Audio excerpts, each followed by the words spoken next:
introduction, we all know that there is emergence of smart cities and also smart grids and smart meters. And all these systems work together. So I'll be taking you through the AI and IoT in energy systems. So this is a company I come from, Green Millennia Energy. And what we do is we have energy projects across Kenya that is in wind energy and solar energy. We have a 40 megawatt project, a solar project in Isiolo in partnership with Total and Toyota.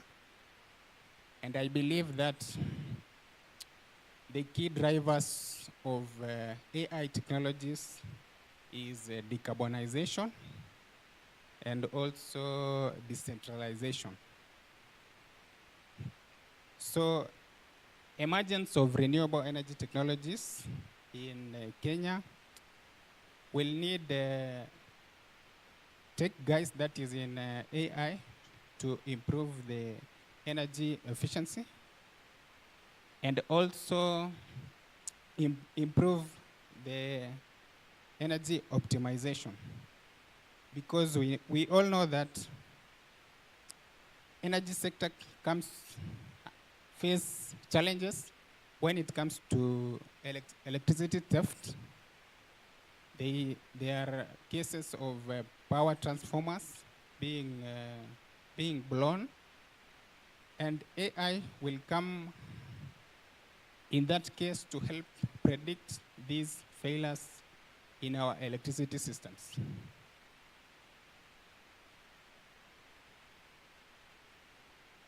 So what is the need of AI and IoT in energy sector? There is a noble conversation that is going on in the whole world, in Africa and globally, the need to reduce carbon emission. And how do we reduce carbon emission? The key pillar to reducing carbon emission is increasing renewable energy technologies.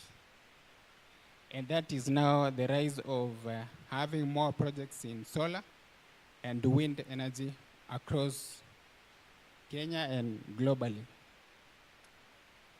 AI also come in load diversification. In a normal grid, that is electricity grid, like now the case, I had given an example of the Kenyan case where there was power failure due to power tripping of the 300 megawatts Lake Turkana wind power. So the power tripping of Lake Turkana wind power led to system imbalance in the electricity grid that is in Narok. So which caused the power failure in the country. So how do AI now comes in to help balance the grid so that electricity, we predict failures, as in the AI will come in to help predict failures in electricity systems, and the technicians will be able to solve the case before electricity, because electricity failures causes imbalance and increases the costs. When we have power failures, that is in a day, we lose like 1 billion Kenyan shillings a day, because energy is a critical sector, and we need these technologies to help solve these failures in the energy sector. So just a bit of introduction. Artificial intelligence plays a pivotal role in optimizing and advancing various aspects of renewable energy systems. That is in production, distribution, and consumption.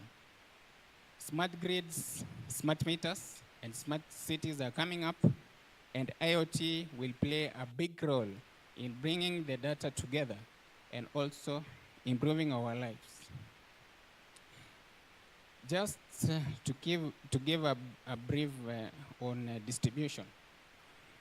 In my career, I've managed to work with the Kenya Electricity Transmission Company, that is KETRACO.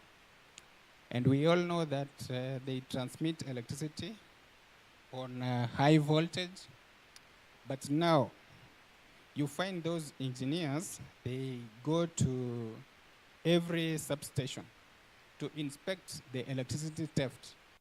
Even last year, at the end of 2022, there was cases of electricity thefts.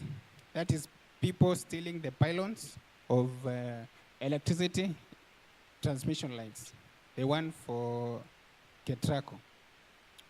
So how do we use AI now to help solve these problems? And how do companies and the entire tech people come in to help have new business models that will help solve these problems? One case of AI technologies is using drones to help in surveys of the transmission lines. So the use of drones will help the technicians in companies to identify the defects in the transmission lines. And predictive maintenance to be done so as to help solve the problems that is facing the transmission sector.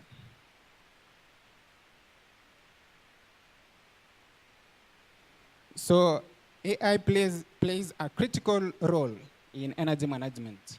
And one case is renewable energy prediction.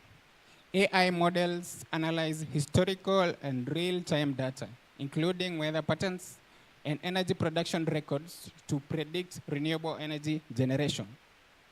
So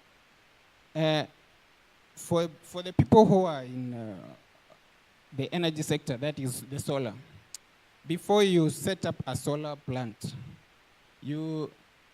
we need environmental impact assessment is always done, but the weather patterns has to be analyzed very well so that you can know that if this place will be able to have a solar plant. And just to give an overview of the Kenyan market, the solar radiation we have in between 4 to 7 kilowatt hour in northern part of Kenya.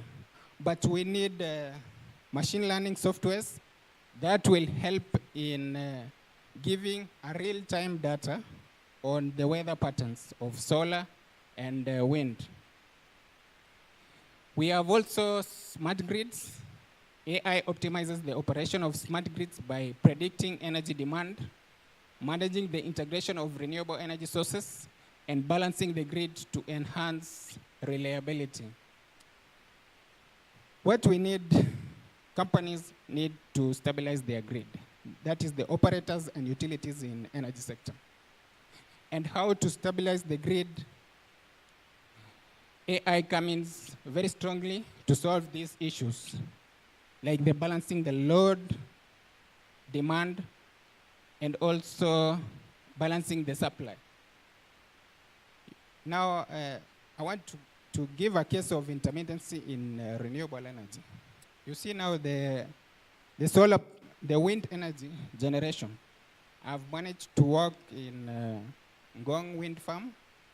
That is before in my career. And we have different types of wind energy systems. That is in Vestas and Gamesa.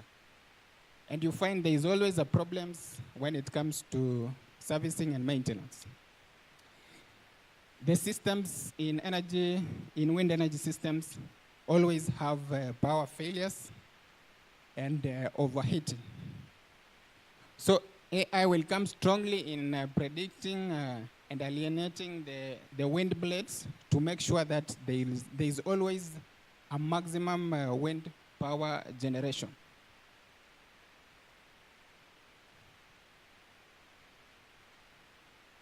So AI also plays a key role in expanding the energy market. The integration of AI help renewable energy suppliers expand marketplace by introducing new models that encourage higher participation. When it comes to solar power optimization, AI algorithms optimize the orientation and tilts of solar panels based on sunlight conditions. We have different types of tracking system. We have even single axis tracking system and dual axis tracking system. So AI plays a key role in ensuring that the solar panels are track the sun to ensure there is a maximum energy output. So also AI plays a key role in fault detection. So considering continuous exposure to weather, moisture intrusion, and dust, solar panels are easily damaged and hence their efficiency is affected. So with programmed waypoints, drone surveys are performed and replicate the pinpoint damage and provide operators with up-to-date imagery of damage. So AI also come in strongly in solar because in a wind farm, that is a 200-acre farm with wind panels. It is very hard to detect damage on solar. So you use drones to make sure that you detect the damages on solar, and engineers can act immediately to make sure that there is an improved energy efficiency and also balance of loads in the energy systems. So this is wind power, and how do AI address potential challenges in wind energy sector? So with turbine control, AI is used to adjust the operations of wind turbines in real time based on weather condition. So this maximizes the production and minimizes wear and tear on the equipment. Also, another case of AI in the wind energy sector is controllers are being used to optimize energy conversion efficiency in wind turbines and in achieving the energy yield. This condition can be addressed by AI techniques such as artificial neural networks and fuzzy logic for control and optimization. We have another case that is energy storage. In energy storage, you know that batteries are involved, and these batteries have charging cycles and discharging cycles. So AI come in very strongly to ensure that the charging cycles and discharging cycles are optimized effectively. So the use of smart meters on commercial level gives real-time consumption data on electricity suppliers, and implementation of AI and IoT systems in solar will reduce the cost of building and managing solar stations. So this is an example of smart grid, but I'll give a case in Kenya. That is the Suswa National Grid. The Suswa National Grid plays a key role in the energy sector, and AI technologies being deployed to manage the smart grid will reduce the power failures that we have in Kenya and the power outages. We know there is intermittency in renewable energy, that is production of wind power, because now balancing the load and supply is very difficult. You see, during the day in a wind farm, you may have maximum production because of wind. And you see now, the reason why I'm saying it is intermittent is because we need energy storage devices so that it can balance demand and supply for the renewable energy, that is wind power generation. So in faulty diagnosis, AI system diagnose and identify faults in the grid or renewable energy infrastructure, enabling quick response and minimizing disruption. So how do AI come in hydropower optimization? So in hydropower optimization, some of the key factors that are considered is the water flow and reservoir levels. So AI models improve overall efficiency and environmental sustainability of hydropower plants. So there is another issue of transformer breakdowns. And you have seen before Kenya Power transformers being blown because we lack AI models that will enable, that will predict these or prevent these disasters. We have even seen cases of people losing lives by being short-circuited. So AI come in strongly to help solve this issue. So use of drones for aerial surveillance and inspection of extra voltage transmission and towers reduce risks to staff slash maintenance costs and minimize losses from outages. So what are challenges that need to be put in consideration? So I've heard past speakers speaking on data security, and that is a key factor that needs to be put in place. Reliable data is crucial for AI applications, and ensuring the security and privacy of energy-related data should be given priority. There's issue of integrating AI systems into existing energy infrastructure, and this requires careful planning and ensure compatibility. There is also the aspect of regulatory challenges. That is, the implementation of AI in energy sector may face regulatory challenges, which include the standards and guidelines for response and transparent. In conclusion, in future, we expect to see drones and robots being used to identify defects, predict failures, and inspect assets without interrupting production. While remaining technicians can spend time on problem solving without need to log inspection status, and field workforce can receive updates on real time and reduce impact of outages. Thank you.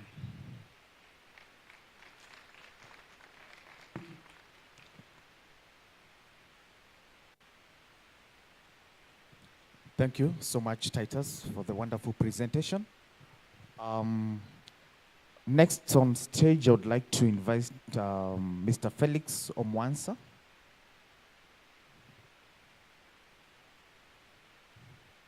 Who is the regional sales manager for East Africa, DisruptX. Welcome, sir.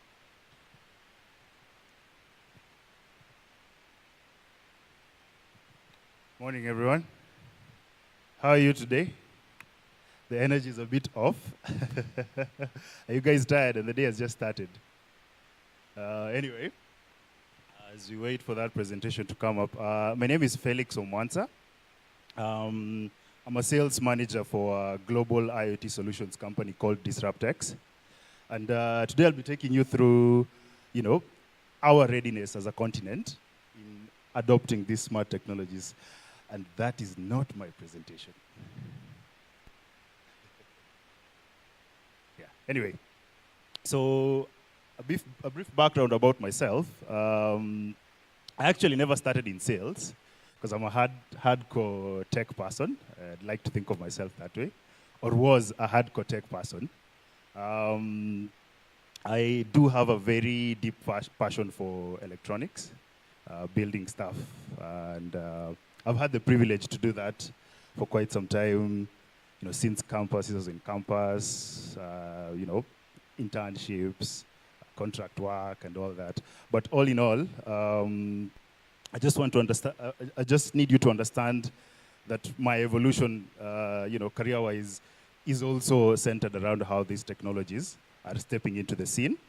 And yeah, let's begin.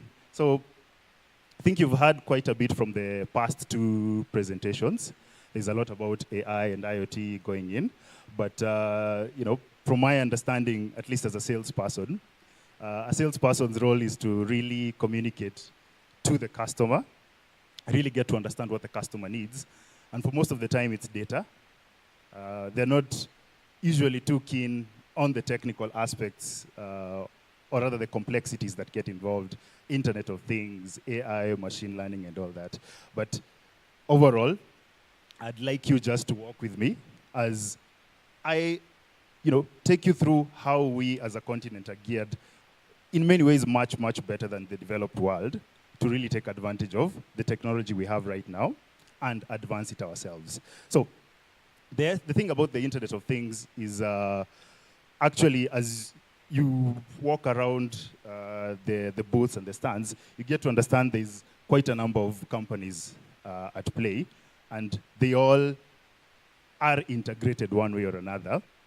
And that is what, essentially, what the Internet of Things and all this data and AI is set to do for us, as businesses, as individuals, and so on. So,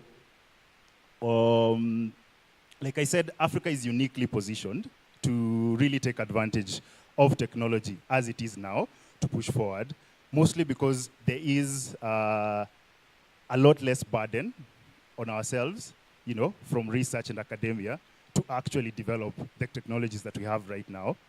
All we have to do is take advantage of them, but most importantly, build on what we have in terms of these technologies to advance them and make them work for us, contextualize them to this continent. So some of the challenges we have with technology in this continent, I'm sure you all work in the tech space, you really understand the difficulty that goes into adoption of technology, mostly around the, not to be sad or negative about it, but it's because of the spending power is not as well as it is in the developed world.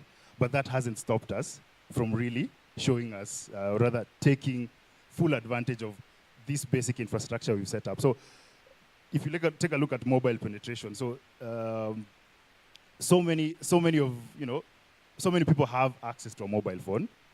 It's not necessarily a smartphone, but the fact that they have access to a mobile phone means they have access to services that they do not really have the opportunity to conventionally experience without the mobile phones. So the penetration is really the foundation that we have of adopting IoT. But essentially, like I said earlier, I don't really need you to look at it as IoT. I really need you to look at it as data. That data is what these systems, these solutions, and these technologies are driving for us. And the better the data, the better the outcome. It's not about how good the technology is right now. The technology only takes advantage of the data that it's provided with. All right? So the youthfulness. I mean, all of you are young people. I can see some few gray hairs, but I'll still call you young people. So our youthfulness has also really enabled us embrace technology very quickly. So, I mean, the discussions we have, the conversations we have are all done on social media. It's not like the regular town hall you'd have back, think of the 80s and 90s, how they used to do things. That right now, everyone has access to this information. And the fact that the youth are at the center, are the most important part of the continent, the most important demographic of this continent. Young men and young women are at the center of driving all this adoption and the use of these technologies. So while we look at it as concepts, or rather understand them as concepts and new technologies, when you interact with all these companies that you see here, there's so many great things they're doing, and that is centered around being them young companies driven by young people. Then thirdly, there is, of course, a very strong focus on digital transformation, as you see from what the ministry shared yesterday, that we're getting that support at the government level. So it's not really a matter of, I could say, if it's going to happen, it's a matter of when it's going to happen. So the strong focus we have, from government and, of course, non-governmental players is really what, makes us ready for this massive adoption of all these complex technologies, IoT being one of them. But then again, I still insist, we're talking about data, and it's not really limited to any specific sector. The two previous speakers did very well to highlight how these applications are centered around, energy and of course healthcare. But overall, these technologies are geared to take over every sector and fuel and enhance how we experience our lives, how we do business, and everything that it is that we do. Then when you look at the Internet of Things, again, this is data that comes from everywhere. All use cases. The fact that your mobile phone can track the number of steps you make without even you having the smartwatch means it's an Internet of Things device. So you have your own personal experience of what the Internet of Things is, but nonetheless, you can see how broad all these sectors would be adopting the Internet of Things. That the driving need that all these sectors have is more data.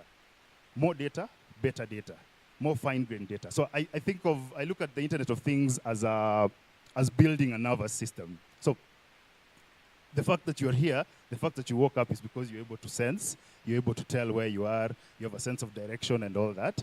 I mean, if you're pinched, you would feel pain, you would move away from that. So we're getting much more intimate with technologies in ways we haven't seen before. And this is why I'm putting a very big emphasis on the fact that the adoption is happening across all industries, and you shouldn't feel that because you're in the finance or you're in accounting or you're in law and all that, that this is not technology you cannot take advantage of. Then the other thing I also really want to highlight is the role each of you plays, which we'll get to see in a few. But I wanted to highlight, how just back to the emphasis I was making earlier, that we're seeing adoption at very high levels. And this is, how many of you know the Water Resource Authority? Raise of hands. Just checking if you're alert. None of you know the Water Resource Authority. Anyway, so think of all the water resources that we have, natural and artificial. We do have to use them very responsibly, and this is the WRA's role. So abstraction, perhaps I could just introduce that term, is essentially at the point where the water is extracted. So abstraction happens, dams, happens at rivers, and all that. Essentially, all the water that we have right now, where does it come from? So the WRA needs this data so that they can understand the impact of human activity on our water resources. So, of course, the use of water is driven by our population, is driven by our urbanization, and this is a very prime example how the Internet of Things is really taking hold at the most important utilities, as the most important core infrastructure that we have. So they rolled out a smart metering system, but now for bulk water, because some of the things, if I may, rather, as you interact with the players in the water space, some of the key challenges they have is in water losses, and they're called non-revenue water losses. So think of if you are, if I could just simplify it, if you are mining, say, limestone, and you're delivering it to market, but between the point where you're extracting it and the point where you're delivering it to market, there's almost a 50% loss. So that is the big challenge that the WRA and the smart meter revolution seeks to address, that we are losing literally half of the water within the distribution network systems due to a whole number of factors.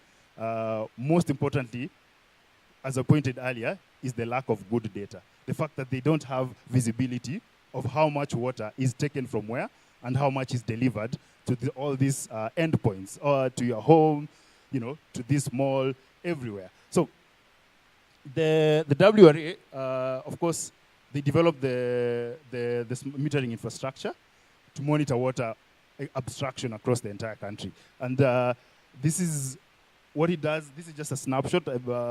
This is available on the website, if I could just point that out, that the elimination of the use of ordinary meters, which were prone to tampering and manufacturing. Because you find these legacy mechanical meters, the moment you reverse it, it stops reading, okay? But with new modern smart meters, it doesn't matter how placed, rather, depending on the variant, of course, but doesn't matter what direction it's placed along the pipeline. If it's reversed, it's still going to be able to pick up the amount of consumption, the amount of water that's running through the pipeline. But and then this data they have comes in real time. So conventionally, they would have to compile reports from all their network satellite, sites, get all this data coming in that, say from Kisumu County, from Busia County, this is the amount of water that was extracted from boreholes and so on. Then compile all that slowly to generate this report. So it's not to say that, humans are bad, but we make a lot of mistakes. So you find those reports are prone to errors. But when you have real-time data coming in like this, you can see the immediate impact it has for them as a water resource authority. So this is just a highlight to show you how the Internet of Things is coming in. Then a bit of a snap into the trends that we are seeing right now in real time, that there will be close to 50% of assets connected by IoT, by 2040 rather. And by assets, I literally mean everything. This chair is an asset. The bag you have is an asset. If you have a pet, rather if you have a child, and maybe they're going for a trip, maybe they're going for, they travel a lot just to get to school, you would like to have an assurance of where they are, and that's some of the, I don't want to call them an asset, but in reference to this technical presentation, your children are also your assets, and you'd like to keep them safe. Then there is, IoT solutions are, of course, strong market driver in the sense that they still form the center of most conversations that we have at enterprise level, that businesses are seeking to understand how they can leverage the Internet of Things to extract more value. So remote maintenance of a cloud, and that's, of course, an aspect you can literally see within this mall. Having such large facilities and, burdening your technicians. I think the earlier speaker spoke about that burdening the technicians, or rather your workers, your employees, with that physical expectation for them to be everywhere within the facility to understand what's going on, where issues are developing, where there's a water leakage, where temperatures are off.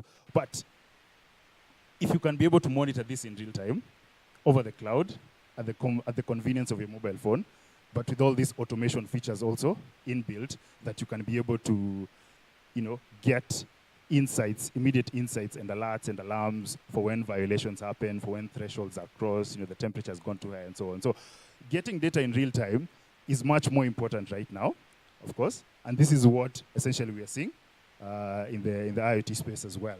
Then, as I pointed earlier, it's really, really important for you all to understand your role in this revolution, that there are generally 3 layers to the process, and this almost always applies to any modern technology we are seeing right now, that at the bottom of the pyramid, we have the hardcore technologists building the underlying technology, and this is the sensors, the connectivity, the computing resources available, or rather needed, rather. And then you can think of this as, hardware manufacturers. You can think of them as service providers for IoT, like Safaricom. They provide IoT SIM cards. Airtel also provide IoT SIM cards. Liquid has a very large IoT network deployed across the entire country. So those sit at the bottom of this layer that we're referring to as the IoT ecosystem. And as I pointed earlier, this definitely rather applies for many of the technologies that we have and we're trying to build out right now. Then at the middle, we have those who design, integrate, and deliver IoT services to customers. So at the end of the day, a semiconductor manufacturer might not really understand what a property developer needs when they would like to know how much water is being delivered to each house, how much water is being brought in from, say, county council sources, how much water is being brought in from boreholes and so on. So essentially, there is definitely a big gap from the actual, technology developers, the inventors and so on, and the actual users.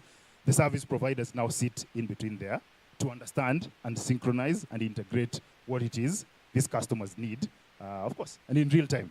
Then the value-added services now, perhaps this might be of interest now to the data analytics and enthusiasts in the team, or rather in the crowd, that we are seeing more conversations coming up about having digital twins, having a data fabric. So in essence, there is a very big demand to unify systems. And by unifying systems, I mean, how are you going to unify your physical assets to your cyber assets, to your ICT infrastructure? A manufacturing company, definitely, of course, just an example. Say a manufacturing company that makes sweets. They do need to deliver the sweets, of course, to the end customer. But then in the internal process, they have water, they have, hot water systems, steam systems, they have energy meters, they have production lines and so on. So how do you unify all your systems so that you can really understand all the inputs you're getting versus the outputs you're getting? An example I can give is Mabati rolling mills. And I guess also another good example is also DevKey Steel, that they use very large amounts of power. So they're literally burning cash every day they wake up. Of course, they never really sleep because they're 24 hours. But the point is, all these companies, the manufacturing companies are consuming so much energy, but they need to measure that versus the output they're getting. So that is the kind of value addition that you need, the unification seeks to bring. That can you provide solutions that help your customers, in this case, businesses, all these companies, really understand the impact of their costs, the impact of their inputs versus what it is they're producing in real time. Then this is a report by IoT Analytics on the snapshot, what IoT really looks like. But I really want to highlight maybe point 3, that the race for generative AI solutions in manufacturing had begun. So we're getting to see all these advanced AI capabilities now embedded within IoT devices that, as opposed to being, just simple IoT devices that sense data, that sense temperature, that sense humidity, we're getting to build analytical models within the hardware itself to enable it to make decisions. So the sensor can double up now as an actual controller that doesn't just send data, but is also able to generate decisions in real time. Then number 7, as I pointed out about the data fabric, that's what I was talking about, the unification, that it's becoming more important to really consolidate and aggregate all these data sources, all ththese inputs that companies have, that you may not necessarily, have to, as like the WRA example I gave you earlier, that they really had to wait quite a bit to get the reports to really understand how the water is being consumed and so on. But getting data in real time, then unifying it now with your supply chain data, is it your logistics and all that, is what really drives IoT adoption, is really what drives smart technologies adoption. That you shouldn't rather look at it from that technical perspective, that this is an IoT device, it will monitor my temperature for me, it will monitor my energy for me. Now, you really need to look at it from the end goal, that what does this data do for me? What does it make me understand about my operation, about my farm, and so on. So the use of this data and is really what drives value from the Internet of Things. And again, smart cities, all these developments coming up all over the world, are really taking advantage of these solutions as they build up the infrastructure, as they build up the residences and so on. So,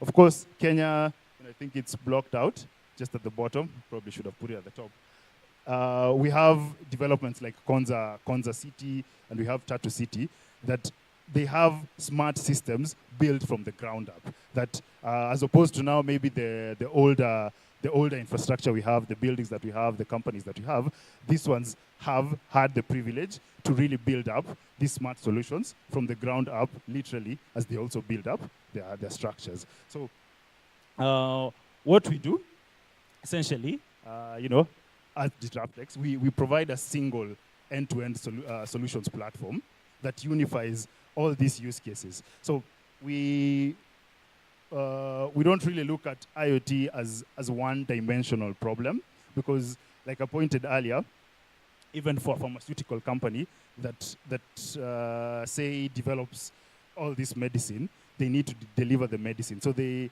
for instances where they are afraid of theft, they would want to know where the medicine is as it is transported from production to, to where it's going to be distributed.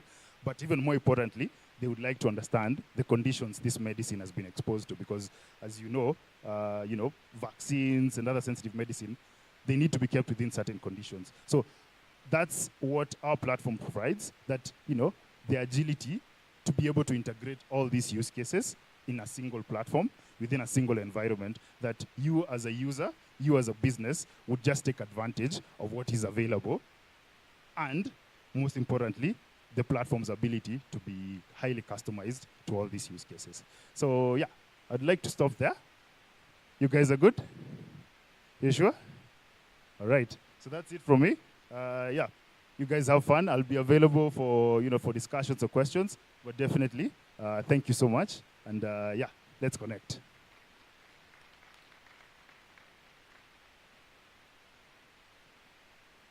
Thanks so much for the wonderful presentation. Are you enjoying the presentations? You're not enjoying? Yeah, thank you so much. Next on stage, I'd like to invite Alexander Odhiambo, the CEO of Solutech, Tech Innovations in Sales Automation. Let's appreciate him as he comes on the stage.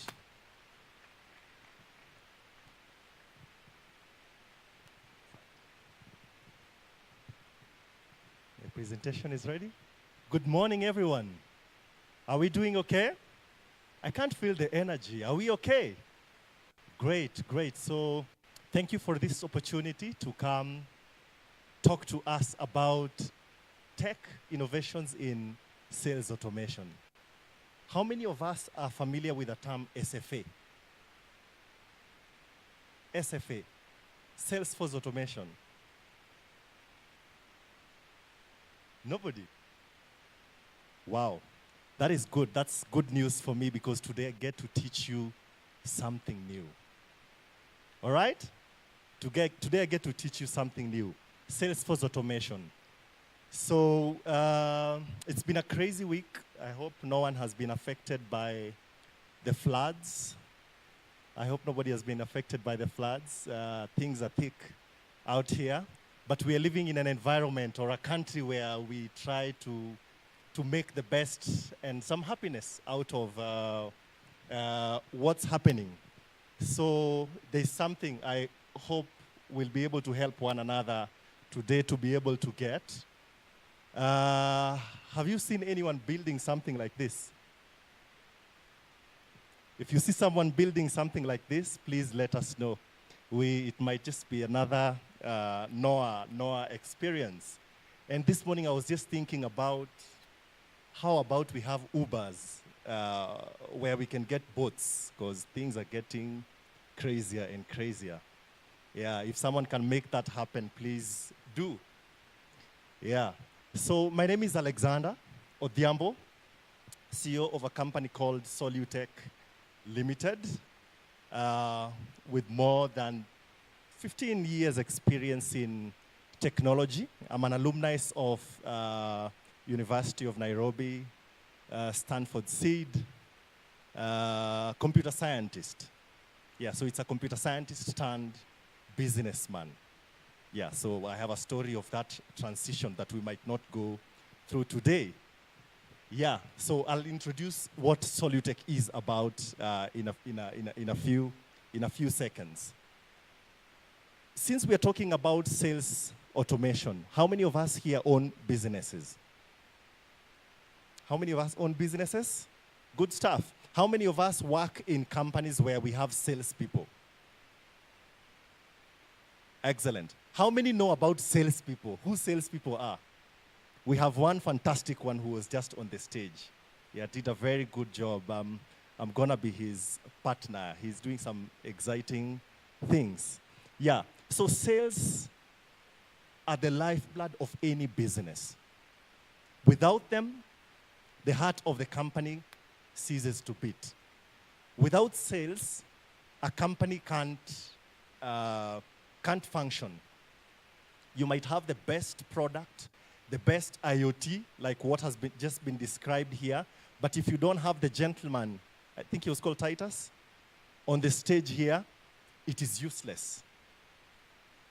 It is useless. So salespeople are the lifeline, or sales is the lifeline, if the lifeblood of any business. And without them, the heart of the company ceases to beat.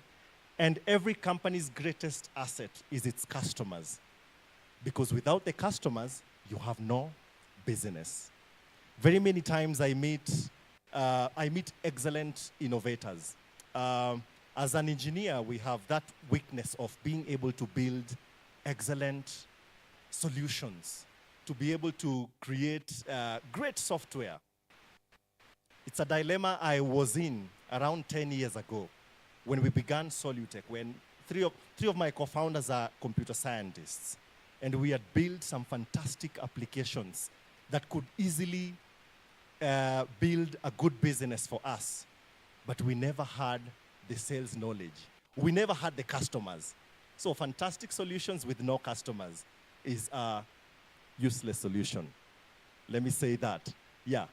So, and sales is important in every single sector. It doesn't matter which area you're playing in, manufacturing, banking, distribution, service, all those sectors. Sales is still the lifeblood. Sales is still the lifeblood of any business that you are in, despite the sector. So if you're taking care of your customers and you're getting the sales, if you're not taking care of your customers, your competitors will. So this is just an exciting quote that I like. Yeah, I just threw it in there. Good. So I'll move forward. So then how do you achieve acquisition? How do you acquire your customers? How do you service these customers and retain these customers and satisfy them in the most efficient way? So you've seen all those sectors. We know about manufacturing, people who manufacture, let's say, fast-moving consumer products, consumer packaged goods, soaps, cooking flour, tea, soda, the Coca-Colas of this world, the Pepsis of this world, the Procter & Gamble's of this world. How do they get their customers? How do they service their customers? How do they retain them and satisfy them in the most efficient way? It's a big question now you ask yourself. And it's also the question that most of them ask themselves. And I'll now say that different sectors use different tools for the number of things that I've just shown up there. So different sectors use different tools. How many of us have heard about CRM? CRM, I think most of us, yeah, good. So CRM is mostly used by the service sector companies. So our banks, our insurance. At Solutech, we also use a CRM for our sales teams and for our sales team for tracking our leads and all those things. In most industries where it is a service that is being sold, they use CRMs. And I think some of the CRM examples we know are like Zoho. We have the big Salesforce. We have Zapier. We have a good number of them. And then companies that sell product. Since we are talking about tech innovations in sales automation, we've talked about CRMs for people who are in service and people who sell products. And I'm happy that the previous speaker has spoken a bit about how do you get your cooking flour or your cooking oil from the company that manufactures it to the retail outlet that we buy it. We buy the product. I don't know if we've ever asked ourselves, for those of us who are not very familiar with those industries, how do we get the unga, the cooking flour, from Capwell, the makers of Soko Ugali in Thika, to a shop in Westlands where you get to buy it? How do those products get there? So people who sell products either do e-commerce or they use point of sale solutions, that is for the supermarkets and the outlets that we go to buy things from, including even restaurants. It's tangible products we are buying. And now, manufacturers and distributors and anyone who's selling their goods to wholesalers and retail outlets use something we call SFA, Sales Force Automation, which you're now going to know more about today. And sorry, what just happened? Good. So what is the purpose of technology in sales automation? 4 things. The first one, visibility. Imagine you're the owners of Pwani Oil. How many of us know Pwani Oil? Or Menengai Oil, or Ketepa, any of these companies. Imagine you are the sales manager of the owners of this company. You have 200 salespeople who you send out there with motorbikes or pro boxes or trucks to go and sell your products to each and every retail out there. If you have 200 of them, how do you know who has gone to work, how much stock they are carrying, which shops they've sold to, how much money they've collected, and so on and so forth? How do you get to know that?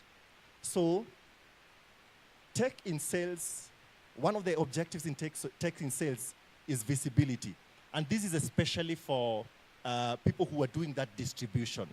Of course, if you own a chain of hotels, if you own Java or you own Carrefour, from the POS we can know what is moving and all that, okay? Then we have what we call efficiency. Traditionally, these 200 salespeople would be using books to record that I've gone to XYZ shop, and this is what they've bought. I've gone to this shop, this is what I've bought. At the end of the day, we have 200 papers. Someone has to either combine, or they have to write whatever they sold on our WhatsApp group and share, so that someone puts together and create a report at the end of the day. So we brought in efficiency. How do you plan? Where do I go on Monday? Where do I go on Tuesday? Where do I go on Wednesday? And so on and so forth. It's called route planning. How do I plan which places I'm going to sell to on a daily basis? We brought in efficiency. So we cut down a lot of paperwork and a lot of delayed reports and data through SFA. Then the third thing is compliance. Right now we are hearing the conversations of TEMS and e-TEMS, and I hope a lot of us are following up what's going to happen with e-TEMS especially, where for any shop that you're selling to, you have to give a receipt. They have to demand a KRA receipt. If you meet any Menengai Oil or Kinangop Dairy or Soko Ugali van selling products out there, you will see when they sell to a shop, they give out a receipt. So we've been able to integrate with KRA where you can give a receipt to the owners of the shop. So compliance. And of course, there are companies that just want M-Pesa payments. They don't want people to handle cash. We've integrated payments with M-Pesa and a couple of banks. And of course, the biggest objective of why we bring in technology in sales is growth, because that's what all of them are looking at. So, ladies and gentlemen, allow me to introduce to you, my clicker is not moving.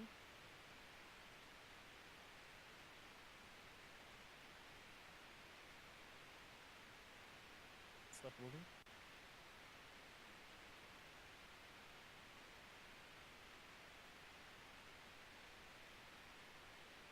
Sorry.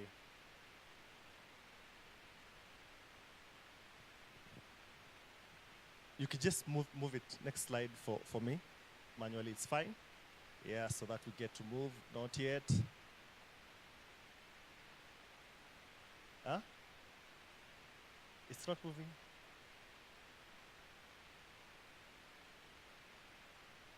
Okay. All right, looks like we will have to do without the slides. All right, fine. So let me introduce to you Solutech. Solutech is a tech innovations company that was started a decade ago with the main aim. Our main aim is doing that thing that we call Salesforce automation. And Salesforce automation, all right, so I think it's like we are back. Ah, perfect. Yeah, perfect, thank you. Yeah, so Solutech is a tech innovations company that focuses in providing Salesforce automation tools. And these are just pictures of some of my, my co-founders. So 3 of us were computer science graduates at university, and we have one partner who now was on Better in Business, and this is just our team. We have a team of around 45. 44 sits down here in Westlands, just 3 minutes away, and 1 in Uganda. And our main mission is to empower African businesses to make data-driven decisions. Data is the main thing that we look at from where we sit. A lot of our customers, when they approach us, they say, we are looking for a tool to track our salespeople. But I don't like the selling the same solution to the salespeople as we are bringing in a tool that will help track you. So we are all about helping these businesses make data-driven decisions. And the big problem is the struggle by these companies. FMCG means fast-moving consumer goods. So your cooking oil, your milk, your sugar, and all that. They struggle with making their day-to-day and strategic decisions. Why? Because they lack timely and accurate data. I'm happy data has been talked about here a lot. But if you have more than 100 field agents out there, all over the country, they are selling using motorbikes or trucks. How do you get this data on time in the evening? Or how do you get this data at 10 a.m. to know that there's a particular product that is not doing well in a certain area? So that is the problem, the struggle. There's stiff competition, increase in production costs. We've seen what's been happening with the dollar. And all this lead to a lot of inefficiency. They lose a lot of revenue and affect their long-term sustainability. And you can even hear about companies closing down. So the way we've solved this, we looked at the salespeople first. We decided to give them a tool that can help them sell more and efficiently by leveraging some very powerful insights. We've been talking about AI, machine learning. We've been talking about AI and machine learning.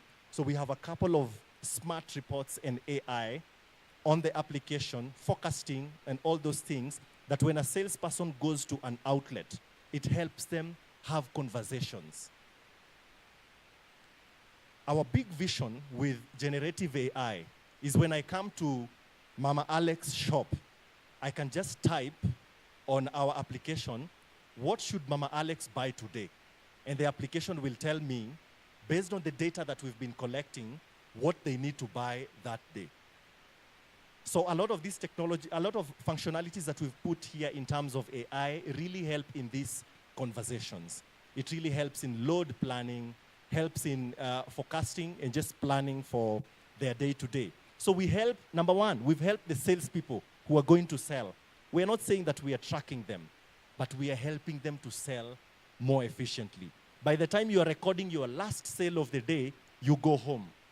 You don't care about reports that you have to, again, send to your managers. Then the next people we've taken care of are managers and data analysts. We give them real-time, end-to-end, end-to-end visibility and insights of what is happening in the field. If you have 300 people, 200 people, 50, you know if they are working, where they are, how much they've sold, how much stock they're remaining with, how much money they've collected, and so on and so forth. So from a simple map, you are able to even know in an area like Nairobi, where are we not covering? Which product is doing well in specific areas? So we give them rich data to allow them to make informed decisions. And the offering we have, we work with a lot of manufacturers, distributors, sales agencies, logistics companies, and logistics companies. And the application is divided into 4, the solution. There's what is called general trade. I know it's not a very familiar term, but general trade is traditional trade, whereby we are selling to shops. Selling to the shops is called general trade or traditional trade. or selling to wholesalers. I think we know wholesalers and shops, right? Dukas. Do we? Great. Modern trade is supermarkets. The supermarkets are called modern trade outlets. The shops are called general trade or traditional trade outlets. These supermarkets are modern. They were not there in the olden days. So if you find, down here, if you go to Carrefour and you find a salesperson from Pwani Oil or Menengai or Ketepa or Capwell, they are using our application to do a number of things, which I'll tell you. If you meet any Probox with Zesta or whatever out there, they are using our app to execute everything they are doing in the field. And of course, order management. When orders come, how do you trace an order from when it comes to the organization to when it is delivered to the customer? Because many times you will hear a customer saying, hey, wali delay na order yangu. They delayed with my order. How can organizations ensure that they are doing their deliveries on time? That's order management.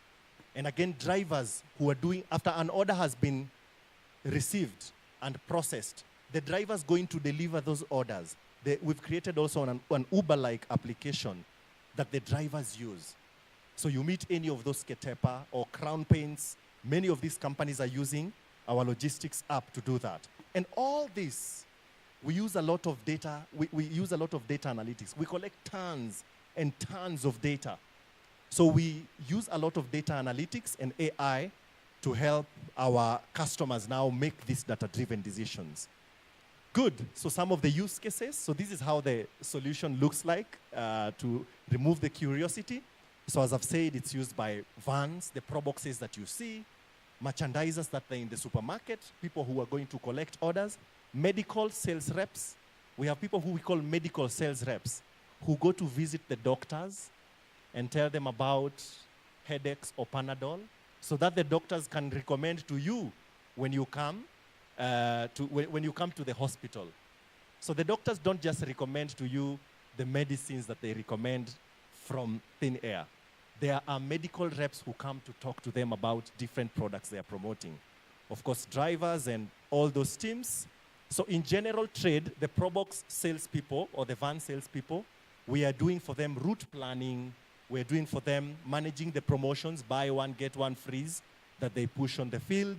We manage the stock, cash reconciliation, printing of ETR receipts, collection of payments, and we use a lot of Google functionalities like geofencing and geotagging.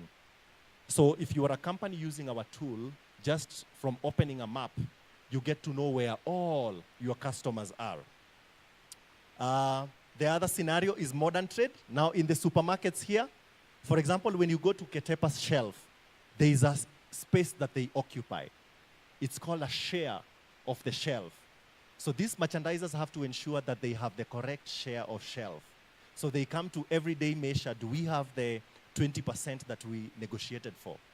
So what share do we have compared to other competitors? So there's share of shelf. They come to check if it's available on the shelf. It's called on-shelf availability. They check in with a selfie. So when you meet them out there, they use a selfie to check in to make sure they are themselves coming there because they used to send other people to check in for that. We track competitor activities. We track competitor activities. We track short expiries. So by the time you're seeing a company is putting buy one, get one free in the supermarket, there's a lot of our data that they have consumed. They've seen that a particular product has been reported to, is going to expire in 8 months, and we have 90 of them. It's a high risk, so let's run a promotion. So we really, really inform a lot of decisions that are made by the manufacturers on what you see in the supermarkets. Good, and the medical reps that I've talked about who visit doctors also utilize the same tool to plan for what we call detailing. They teach the doctors about new medicines that have come out. They teach, they do trainings for the doctor. They collect feedback. So if there's a drug that you are given and it reacted, this is how the feedback gets back to the manufacturing companies. Because the medical salespeople will come and the doctor will tell them, hey, there are some patients of mine who reacted to this particular drug. That is how they get feedback. Great. And of course, as I've talked about logistics planning, so once orders are ready to be delivered, we have a full logistics system where your logistics managers sit to plan. These orders, they are going to a certain route. Do they fit in this vehicle? We do a bit of route optimization to ensure that you deliver goods with the least cost and with the least time. Yeah, so we've integrated with a lot of ERPs. I think we might be familiar with ERPs, the SAPs, the Odoo's that you see, CISPROs. We integrate with Kenya Revenue Authority, ERCA in Ethiopia. Uganda also, we've integrated with their Revenue Authority. In all these countries, they want compliance and, of course, a lot of data analytics tools, whichever data analytics tool that you have. Since this is made in Kenya for Africa, we can always integrate with any systems that are out there. So all this is made by us here in Westlands. This is our footprint. We are serving customers in around 10 countries. By the end of this year, we'll be around in 15. So these are the countries that we are serving in. And these are just some of the customers. You might be familiar, if you're from Kenya here, you're familiar with a lot of these logos. For our international guests, you might be familiar with the PepsiCos, the Mondelez, the Del Montes. So we are serving more than 100 enterprise customers across more than 10 industries. And at the moment, more than 5,000 salespeople are using this app as they are doing whatever they are doing out there. Yeah. And I always like this quote from Edward Deming. In God we trust, everyone else bring data. So I hope we've learned now something today about Salesforce automation. SFA. Everyone say SFA. Yeah. So thank you for allowing me to teach you something new, and it's my pleasure. Wow, what a lesson. I think I'll be your next customer. So I would like to invite all the presenters here. So I know you have questions. I know you have jotted down your questions. And then I'll invite Robinson to moderate. Oh, I don't know. Where is the other Felix? Oh, okay. Since they have left. They have left. Some had some meetings. So it's only you? So it's only the two of you, so.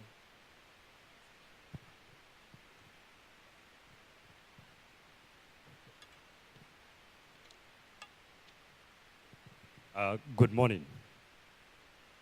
We need to be a little bit excited and energetic today. We have had the most interesting conversations today and presentations from robotics, automation.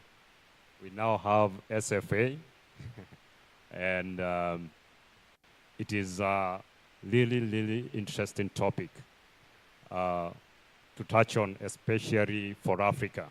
And for Africa, you have built for Africa. For those who don't know me, I'm Robinson Muiru, founder Computer Engineering Forum. Right now, I'm also working as an innovation researcher and a NASA tournament lab for 6 years now. And also in AI research, paperwork, ideations. So it's good to have you here from Sorutech. That was an amazing talk. So you touched on automation, and you gave us a very good quote. In God we trust, all others bring data. So I don't know how comfortable you people are to give him data. Maybe we should start there. Any question around data? Do you think your data is safe with these guys? Yeah. Yeah. So we'll be able to have questions from you guys, and I know we have talked about robotics, AI, and now we have automation of tasks, which falls under IoT. prepare those questions as he tells us more on how is African ready to comply. You have talked about compliance, and you have the products that you are giving to us as the end users. How are Africans prepared to adopt to you all those automations? Great. Oh, thank you. You can hear me? Yeah, so Africa is very prepared. And when you hear, even in international conversations, everyone is talking about Africa, Africa, Africa being the next big thing. We are already the big thing. Yesterday, I attended some sales and marketing masterclass, and the facilitator mentioned that, did you know that Kenyans are the highest users of TikTok? We have the highest usage of TikTok. I didn't know. I was very surprised. Actually, we are doing more than 50% of the usage in the world. And it's something that is very, very, very encouraging. When you look at trends of how Africans pick up things, and when I talk about Kenya especially, where we innovate from, we pick up things very fast. It's about you coming in with something that really solves a problem, or makes people happy, or makes people do something that is more exciting or interesting, then Africans will pick up. I'll give an example of, we've been in existence for a decade now, 10 years, and we are celebrating our 10th in October. But I always say it was like, it's like 5 years, because the first 5 years of our business was trying to be accepted, you're this Kenyan company that is saying that is doing Salesforce automation, an industry that is very mature in India, and some people who are working here have worked in India and have similar experiences, or Europe or other countries. And you're coming here, you're telling us that you are also offering the same thing, maybe at the same level, before you get trusted. Our first 5 years were for building trust. That trust that a Kenyan company can actually build a technology that can service Kenyan businesses, and in extension African businesses, the same way these Indian and or Asian and European companies can serve.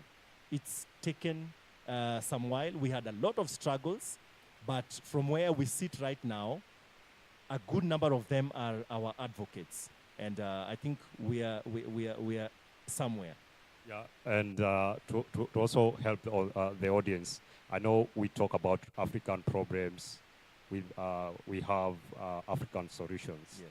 And a speaker earlier touched on lack of homegrown expertise.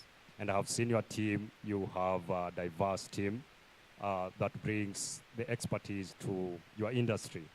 So how would you help our listeners or the enthusiasts to prepare themselves so that they fit in the automation task force? Great. Thank you for the question. I'm very passionate about young people. When you look at my team, I think it's the average age in our team is probably 27. And very, very young people, and a good number of them, it's their first job.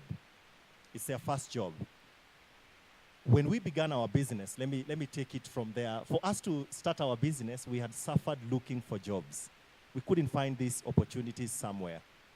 We couldn't find these opportunities despite being accomplished computer science graduates. And we had the skills, some of these skills. But now when I became an employer, I have seen that reality of not being able to get the right talent. And we always complain. We always complain about that. And there's a point that we didn't even want to take interns, because interns take so much of your time, you teaching them, than them bringing some value to the business. And especially because we give a stipend to interns. So you're wondering, why do we give them a stipend? They should actually be paying us. So by the time an intern is done, you really don't get value in the business. So what we decided to do is now reach out, go to the schools. Go to the schools and prepare them for what is, for what the job market looks like. I think it's very unfair for us employers to just wait on the other side for this, for talent to come in just for us to tell them, hey, no, we can't do that training for you. So from what I'm getting from you, we have a skill gap, but we have education, we have the curriculum there, Yeah. but the skill gap also is coding for them to fit in your industry or Yes. in any industry. Yes. So my other question to you, and maybe before now we take questions from the audience, is the IoT, the integration of IoT devices. I know by 2019 we had like 50 billion mobile or gadgets connected globally. And now by 2024, we are almost to over 100 billion devices, excluding the assets. And we have emerging technologies such as artificial intelligence, we have quantum computing, we have now robotics, which is key components, we covered that. And now with automation of tasks, how is Africa going to benefit from building with and collaborating with other industries that are steps ahead? Because, for instance, in robotics, we are still behind. The earlier speaker suggested that we don't have practical scenarios or industries doing that. Even in assembly industries for cars, is still lacking. We depend on local manual laborers. So, how is Africa going to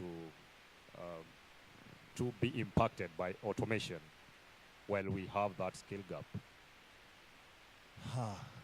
Good question. I think the first thing I would just say is that our talent needs to be aware and be prepared for what is already here with us. I wouldn't say what is coming, because it's already with us. And we are very, very lucky as a country and as a continent, because we have so many problems that have not been solved. Everywhere you walk, you just identify, oh, there is something we can do with this. We have a problem of also trust, especially with our political leaders. Sometimes I think, are there things that we can actually automate that will not involve maybe political leaders making some decisions for us? I know it's a controversial thing. As young talent in Africa, we need to start getting prepared for this. We need to have such forums that are actually coming to talk about possibilities. We need to invite more and more people who have tried one or two things with IoT and these technologies to come into such stages. Go to learning institutions or different places where you get larger audiences for people to just get to learn this. You see, I've really, really struggled, by the way, to teach people about SFA. When you meet me randomly out there, if I don't explain to you what we do by talking about a Probox and salespeople, all these people, it's very difficult for you to understand what we do. So such an audience is also very good for us to just come and educate. So that is definitely how in Africa we are going to be able to be prepared to take advantage of it. So let even the audience ponder this, that other countries have advanced and they have those technologies. And now he's bringing a very essential topic of awareness, that we should be self-aware of such forums, but we have the countries with these technologies, and we have the platforms to build on top of. We are not starting from scratch, because yesterday during my presentation I said no idea right now is new idea. Yeah? Even if you have a startup, no idea is new idea. So it's either you are upgrading the idea, or you have a new way of working around to solve the global challenges. So if we have all these platforms, and now you have the skills, how are we leveraging those technologies so that we solve the African problem? So because we can be complaining every time, and I will quote from my yesterday's post: US innovates, China replicates, EU regulates. What for Africa? Are we just being the data set, or are we just consumers of technology? Yeah? Are we building companies that write even algorithms from scratch? So that is what we should focus. So let's have questions from the audience. Any question from the audience, we will be able to take.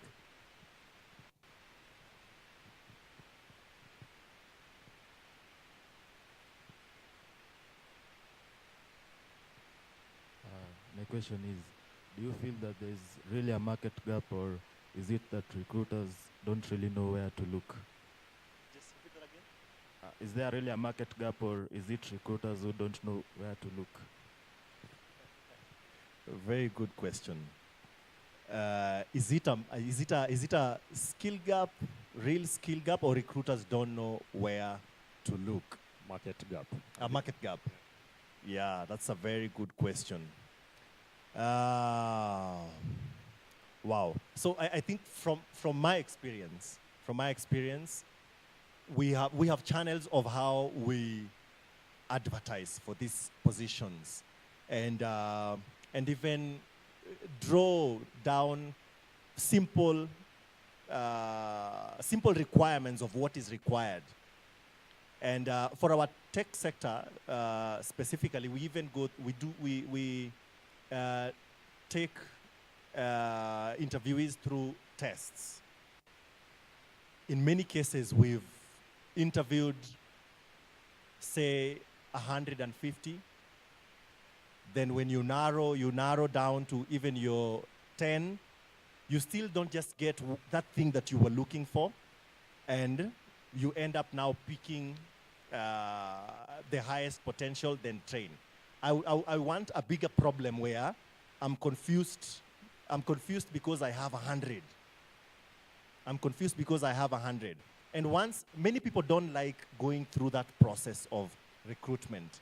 We have friends in the network and all these other people, and many times we'll tell one another, hey, Alex, I saw you were recruiting last month. Can you give me some of the best guys that you found? And you're wondering, okay, how do I get this? And if you want to know the problem of recruiting, if you look at it from the point of very experienced people, there I think you are able to find. But if you're also working from the frame of mind of also contributing to growing others, or for very many startups, they don't have budgets to hire top. They prefer hiring somewhere in the middle here and training. You find that there's somebody who has good attitude, has a good idea, but you just wish that they would have spent some time to put in some skills by themselves. Let me give you an example. So when I was in campus, I learned a good number of programming languages that I could build websites, I could build simple systems that a business could use even before I got hired in my first role. Why was I hired in my first role? Because the first question was, what have you done? You've come from school. I know we talk about experience and all this, but in school, you can still work on that project. Build that simple HR management system that somebody can see, okay, so this person has the concepts of database and a couple of writing. If you're passionate about AI and machine learning, you've written some models of forecasting, linear regression, or whatnot. An example of what you've done. Not that you are coming to us, we are now starting to teach you how to install IDEs that you're going to start the programming with. We are helping you to install even Windows on your computer. So that's the gap that I have seen. So at different levels of consumptions, there are different problems. But there is also now deeper tech, proper data analytics. We have a lot of data scientists, data analytics who are just tech. They don't create any interest in understanding fields. For example, like the manufacturing and distribution, medical industry. We have different industries. What's the anatomy of these industries? Yes, I'm a data scientist, a good data analyst, but how can I create some interest to understand what do these other industries do? Because if you are in technology, you are giving solutions, you will be solving a problem for an industry. So that's what I mean when I talk about the gap. Any other question? 2 questions? I think there are 2.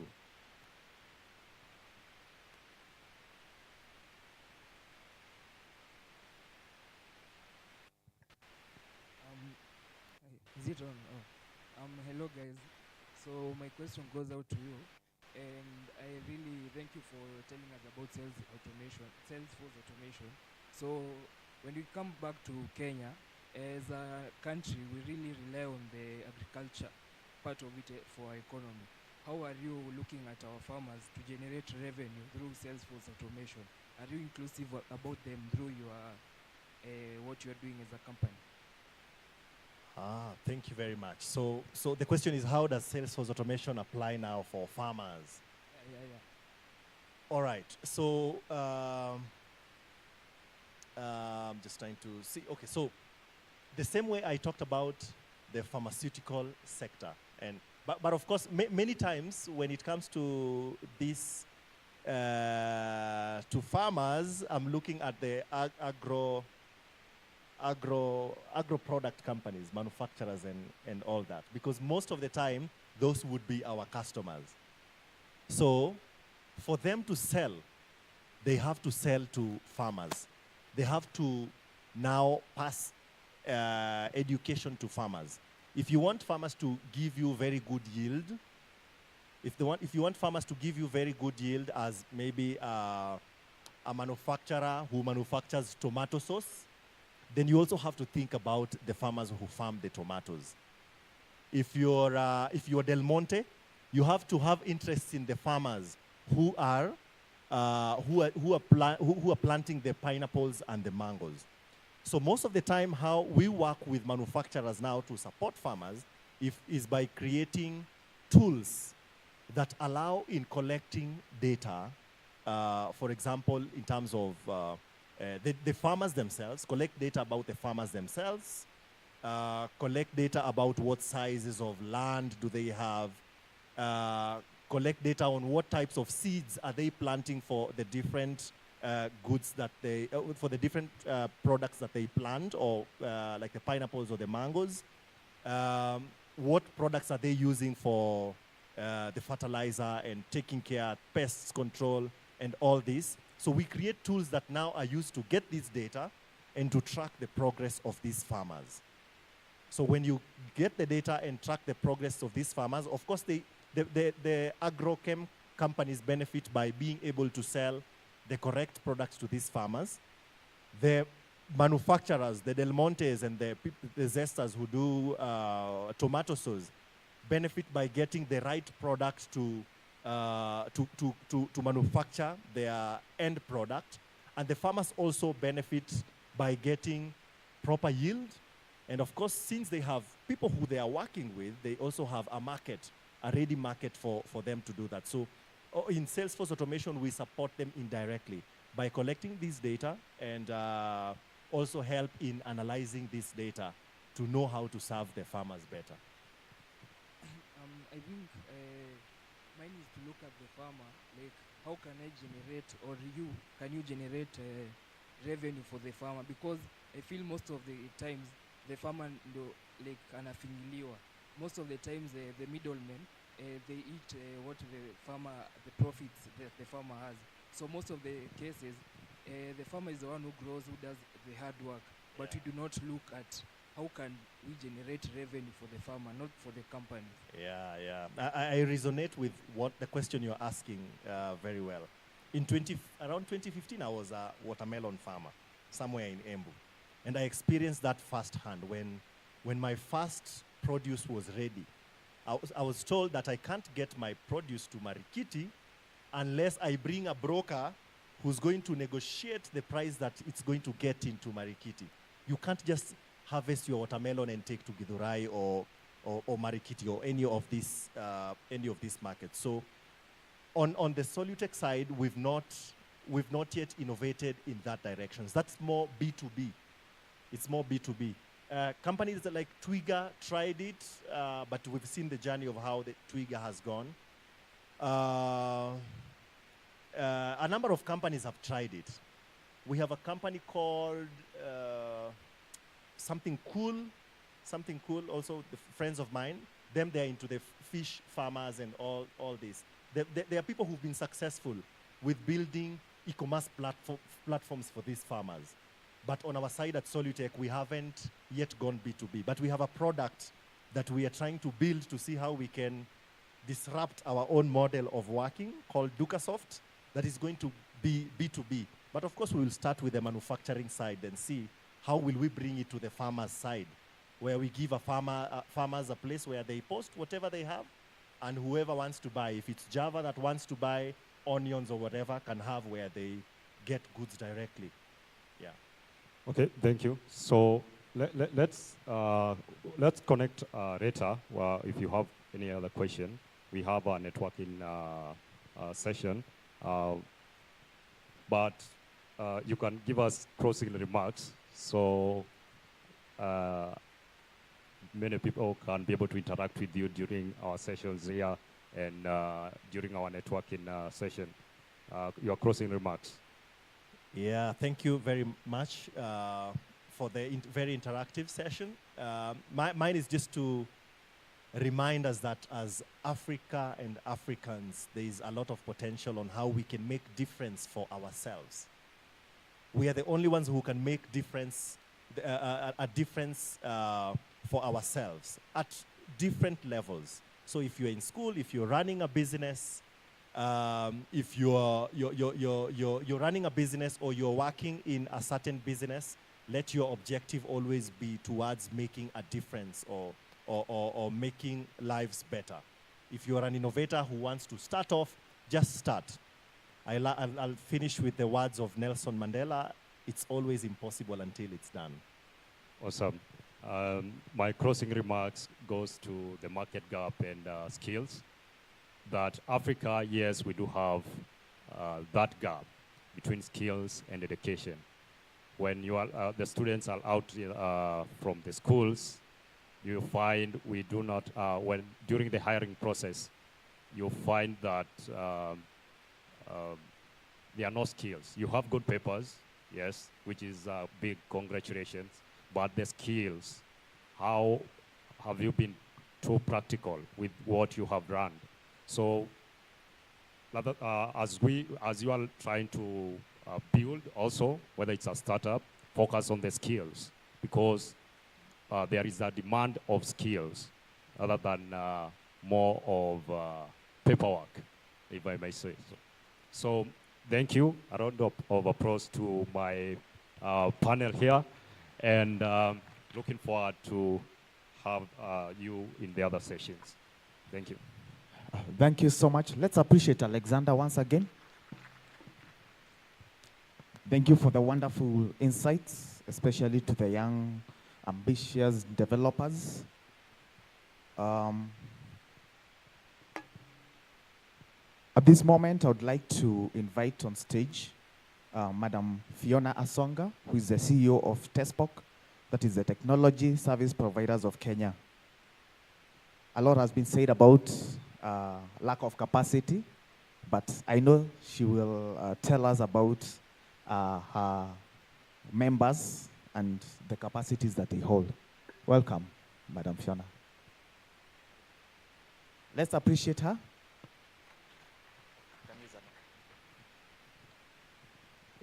It is now afternoon. Good afternoon, everyone.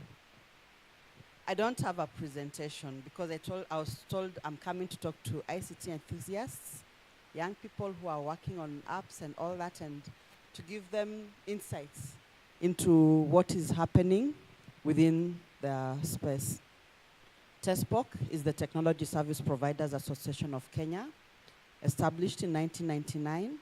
We have been bringing together different service providers to address issues that affect them and their ability to invest and deliver services to the end users.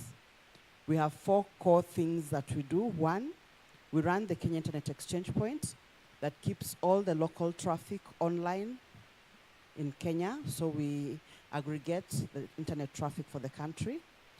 2, we have got a cybersecurity monitoring tool that we use to give early warning systems to service providers on cybersecurity threats. 3 is capacity building. We run training programs for our members, engineers, for outside entities, and for C-level individuals who are new to the space or want to get into the space or want to understand the tech space. So we have what we call the C-level master classes. And then the 4th thing that we do is organizing forums for networking, engagement, and discussions amongst within the ecosystem. So today, I was told that I'll come and talk to you about cybersecurity. And I want us to have a conversation so that then we can discuss, because this cybersecurity thing, it's been talked about everywhere, yet we are all supposed to be part of it. By a show of hands, how many people are responsible for security of their online communication themselves? Okay, those are very few. Those who did not put up your hands, how many of you left your houses open as you walked out today? But you said you're not responsible. You know, cybersecurity, the way you are responsible for your own security and keeping your things safe is the same way you are the first person responsible for your online engagement. Now, you know what you're doing in the cyberspace. We said, yeah, cyber is that space there, then here is where I do my... So here, I have bought my house, I've put in my 72-inch TV, my home theater, my nice leather sofas, recliners, everything. Then I remove the doors, I remove the windows, I remove the curtains, but I've put those things and I'm saying, I'm having a good life. Every morning I walk out and I expect to come back and find it intact. That is how we are approaching the cyberspace. We have our phones. How many people have got an antivirus, anti-spam, any security something on your phones? Okay, the number is still very low. So who's supposed to keep your phone communication secure?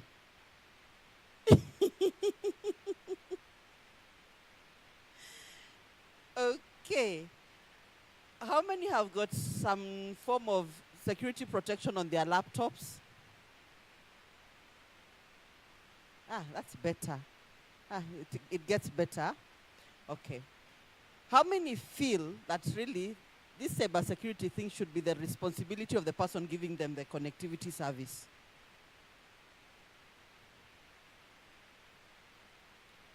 Question. Does your landlord or your landowner, if you're renting, do they give you the security guards and everything else? How many get that as part of the rental service? Okay. How many who, growing up, now we go back to where our African system works. Now, African systems, many of us don't have security guards. on our houses. When we go to visit our parents in the village, we don't have security guards, do we? We just go, we know the villagers' principles. The 4 main principles for cybersecurity that we normally work with, which we feel are important. And if this can be understood, it helps us significantly to be able to achieve our cybersecurity goals as individuals and as organizations. So there are 4 main principles for cybersecurity. 1, there's the governance principles on how that governance of cybersecurity environment should be managed. 2, there is the protection principle that looks at how to make sure we are protecting the cyberspace. 3, there is the detection. Then 4, the response. In governance, we try to identify and manage the security risks. So, and that is the part of cybersecurity that everyone is very familiar with. Someone should be checking to see who are these threat actors and what should be done about them. You want us to check and see, but you're using devices that are not protected, and you don't want to protect the device. The second principle is about implementing controls that reduce security risks. So when we're doing the protection, we're making sure we have the controls in place. And there is where we are failing, and failing miserably. As a society, as a community, as individuals, we're not making sure that we've got the right controls in place. Basic control. Make sure that your phone security features, when it comes to going online, are in place. That's a basic. In the room today, who is not wearing shoes, not because you have you're physically challenged, but because, you just don't wear shoes? Who is not wearing shoes? Why are you wearing shoes?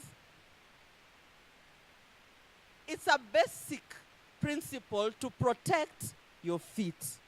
That is how basic we need to apply the principles of protecting yourself. If you're going to use a device, that device must have all the security features that it needs to have to protect your communication. When your device is protected, it will help you to protect the apps Ken Alexander are developing.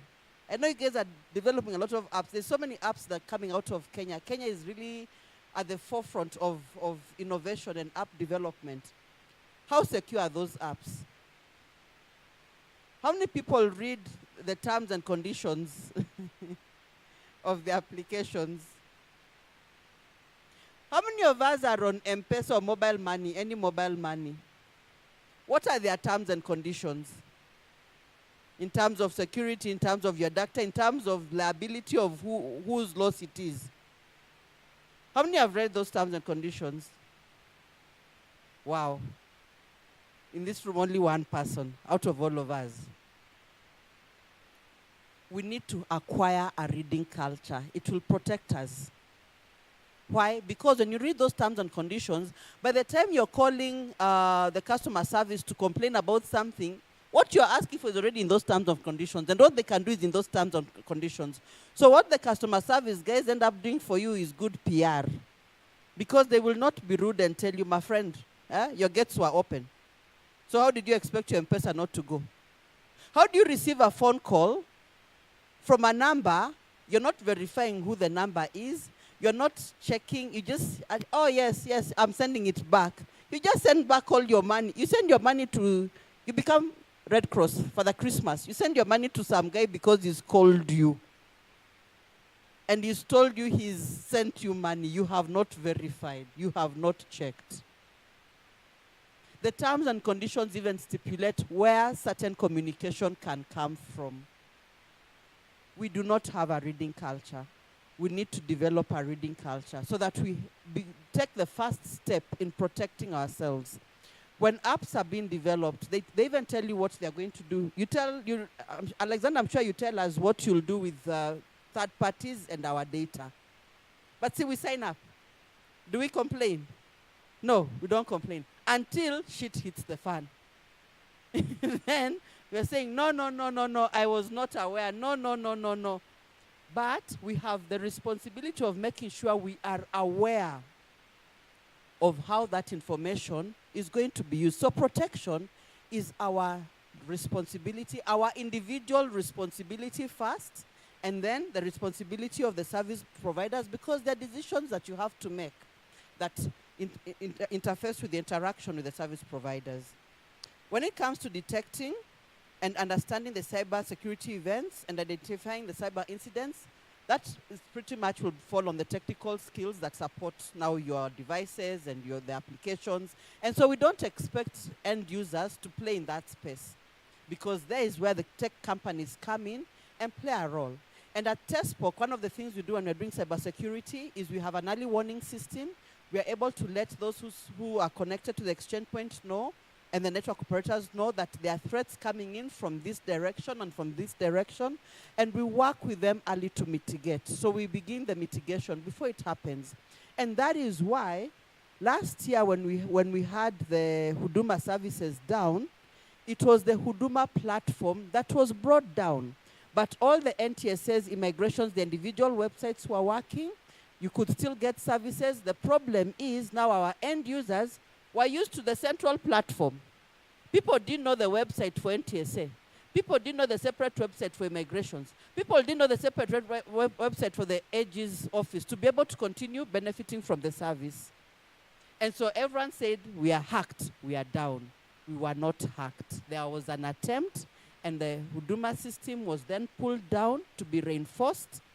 Took a bit of time to reinforce it, put it back up. And that is when we realized Kenyans were so addicted to this thing that they didn't even know where to go to for help, and they're saying, we are down, we are down, we are down. We didn't go down. It was an attempted hacking that never succeeded, but we brought the system down to tighten the security features. When you see a burglar is coming to your door and they try to break, so you now add the grills. Because you say, now this door, the way they are knocking it, next time they may just break it. Let us put in the grill system so that we make sure we reinforce it. So that is what happened. And that now happens, the detection happens after the applications, after the end user and after the applications, then the infrastructure owners come in to do it. And so we respond, the fourth principle is responding to it, and we respond in different ways. We respond sometimes by working and building capacity within the end users. Today I'm hoping that you as enthusiasts, as I talk to you, you'll carry that enthusiasm on cybersecurity and go and share with others and tell them, cybersecurity begins with me. It begins with you and I. How have we secured our phones? How are we secured our laptops? How are we securing the devices that we're using? Are we using secure Wi-Fi connectivity? Or do you just find anything open and you plug in? Government is putting up 25,000 hotspots around the country. In markets, at bus stations, everyone is going to want to connect to those hotspots. Even the crooks will connect to those hotspots. So you go and you plug in there into that hotspot, and you've not put security features on your phone, and you want to open your M-Pesa application, and you think you're going to be safe. Utajua ujui. Which is a common phrase in Kenya that means you will know that you do not know. Why? Because as you transact, the hackers will transact with you. By the time you're putting in your PIN, they know your PIN. The minute you finish that transaction, another transaction will happen when your phone is in the pocket. Kenyan public who are going to benefit from those 25,000 hotspots need to be educated. Capacity building programs have not been enough to reach them. But we can be evangelists of this information by helping our parents in the village, our family members, making sure that they have got secure features on their devices. And some of these are open source and free tools that you can download and use. So let us help each other. As I'm helping you, help me carry the word out there. Why? Because those that are the actors that are responsible for doing the capacity building have not yet developed the program. I know that the CA is working on a campaign, and it's not yet ready, it's not yet out. When it's out, we should then see it. But we need to be our brother's keeper in this space, so to say. Why? Because what we see is that from where I see the biggest risk to cybersecurity and safety online is the end user. An end user who has absconded their responsibility, you say, it's not yours. It is someone else to take care of the cyberspace. It is yours. We have police officers. Do the police officers stand at every house in this country to make sure your things are safe? No. In the same way, you have to be responsible for your cyberspace, where you log in from, where you access it from. Is it safe? Don't abscond your responsibility to leave it for someone else to do it. The other is, like I've mentioned, the issue of capacity to know how to take care of some of these things. And so for you who are able to understand this conversation and be part of it, let us be evangelists, go out and help others know how they need to keep their systems and connectivity secure. And then we also have to make sure that app developers, innovators, the Alexanders of our ecosystem are supported to build applications that are safe, that are secure, and have safety automatically in mind. You know, safety as a default, data protection as a default, these are things that are very important for app developers and for innovators. There's so many sandboxes and hubs within this country that are helping to ensure that this happens, because you're given an opportunity to test your applications. So when you're given that opportunity, how do you use it? How does it benefit you? There's a question that was asked to Alexander about agriculture, and I was seeing an opportunity for innovation in that. His application doesn't do what you're trying to get him to answer. But it is an opportunity that someone can pick and develop a platform that even those farmers you're saying, before they're even swindled by the middlemen, they swindle themselves by using devices that are not protected. When you're not securing yourself, you're actually giving yourself a raw deal. So before anyone swindles you, you've swindled yourself first because you think it's cheap to have a device that's not secure, that has no security features. You just plug and go. You plug and go, but donate everything that you have as you plug and go. And with that, I have nothing else to add. I was told I had 15 minutes, and that takes my 15 minutes. Thank you so much. And any questions? If I can get them now, with your permission, because I want to leave. I'm so sorry I came in a bit late, and the team didn't know where I was. Then I have another engagement I need to go for. But I'm happy to answer your questions if there are any.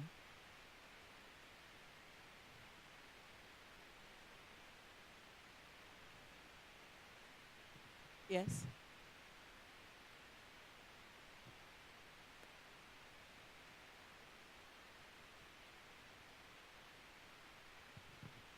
Hi, how are you?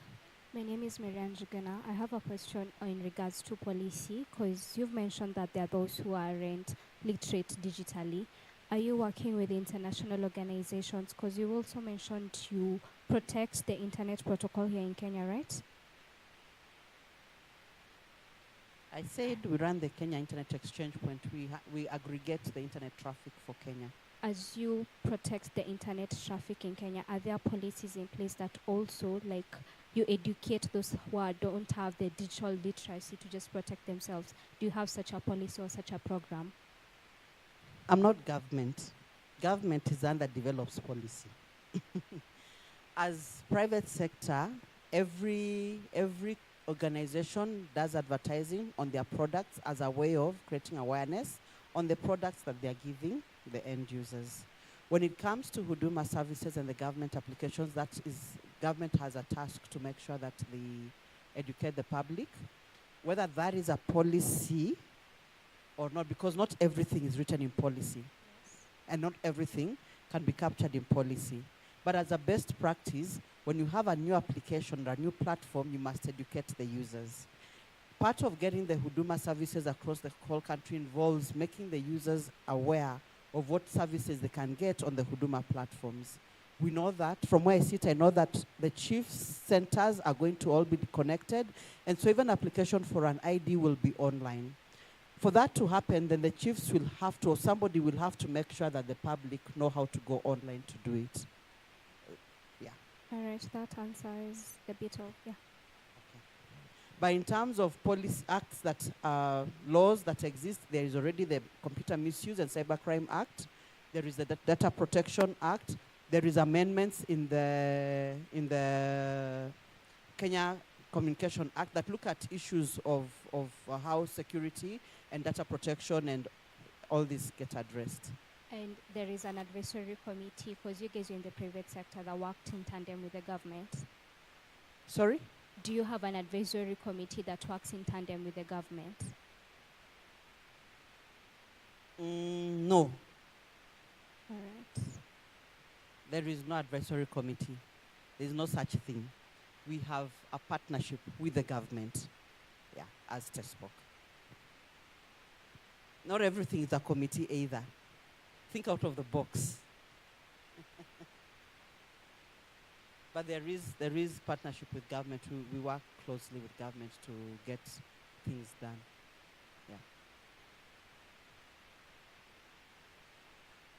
Okay. So I think that covers it. Thank you so much for your time. Have a wonderful afternoon and a wonderful conversation. And pass my message around. Thank you so much, Fiona, for taking time to challenge us. And you have been challenged enough to be safe. Can you ask your neighbor if they are safe? Let me make a request. If there's an empty seat in front of you, kindly take it. If there's an empty seat in front of you, kindly take the empty seat.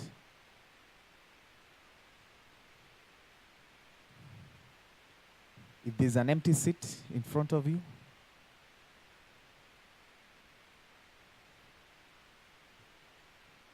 thank you. Next on stage, I would like to invite Madam Winnie Ngige, who will continue talking on the topic of data protection. As she comes on stage, kindly acknowledge her, appreciate her with a clap.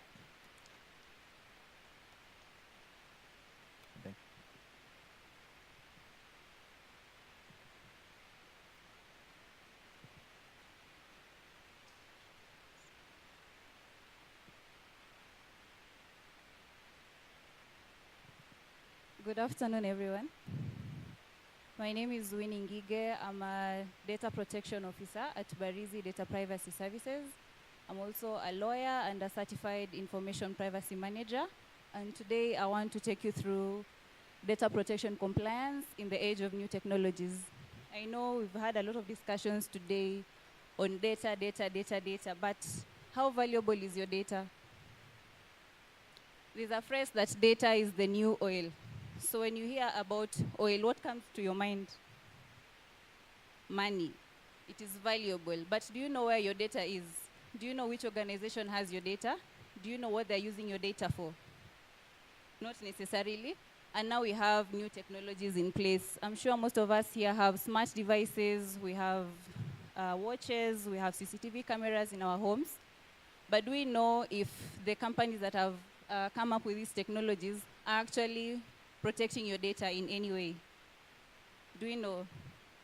Who has ever read a privacy policy here? You've read a privacy policy? This is actually a good crowd.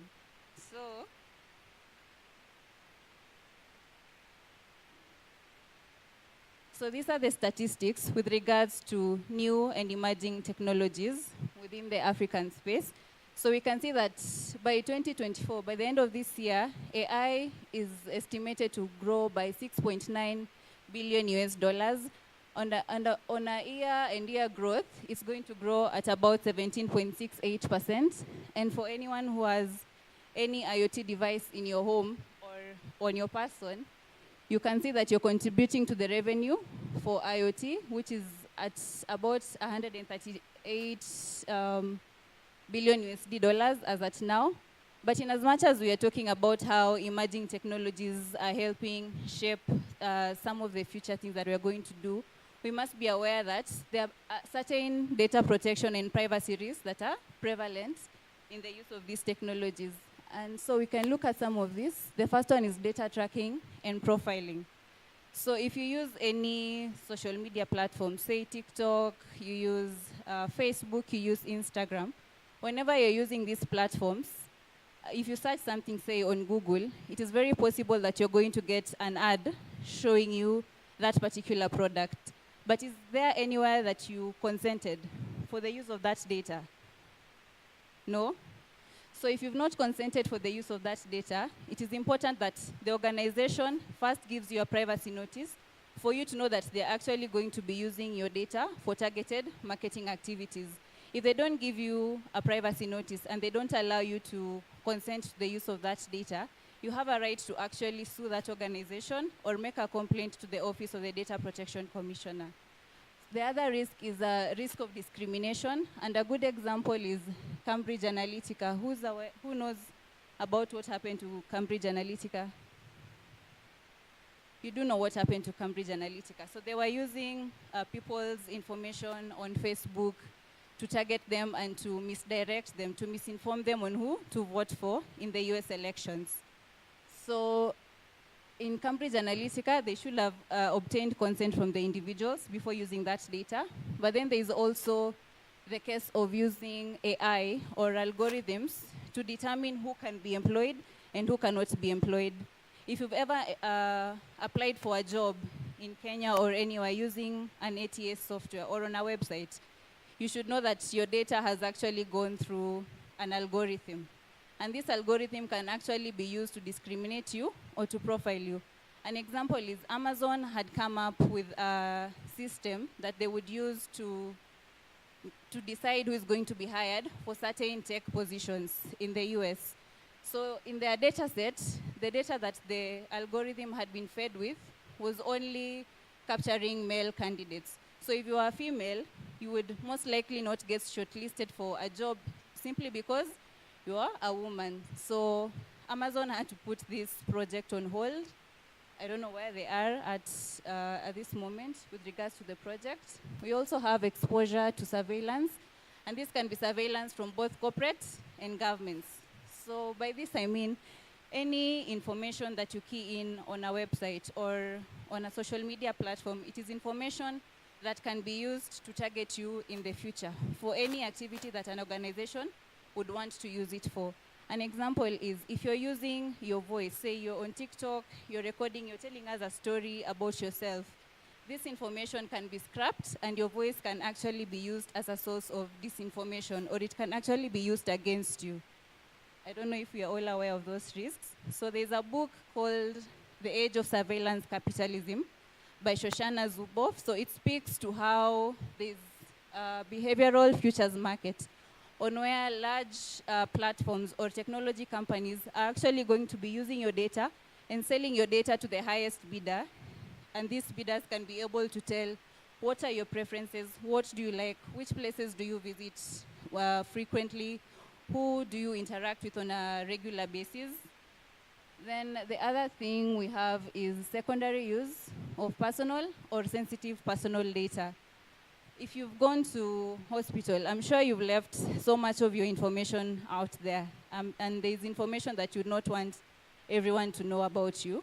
So can you imagine this information making its way to an unauthorized party, for example, a hacker or in the dark web? Is there anything you can do about it? Probably nothing you can do about it.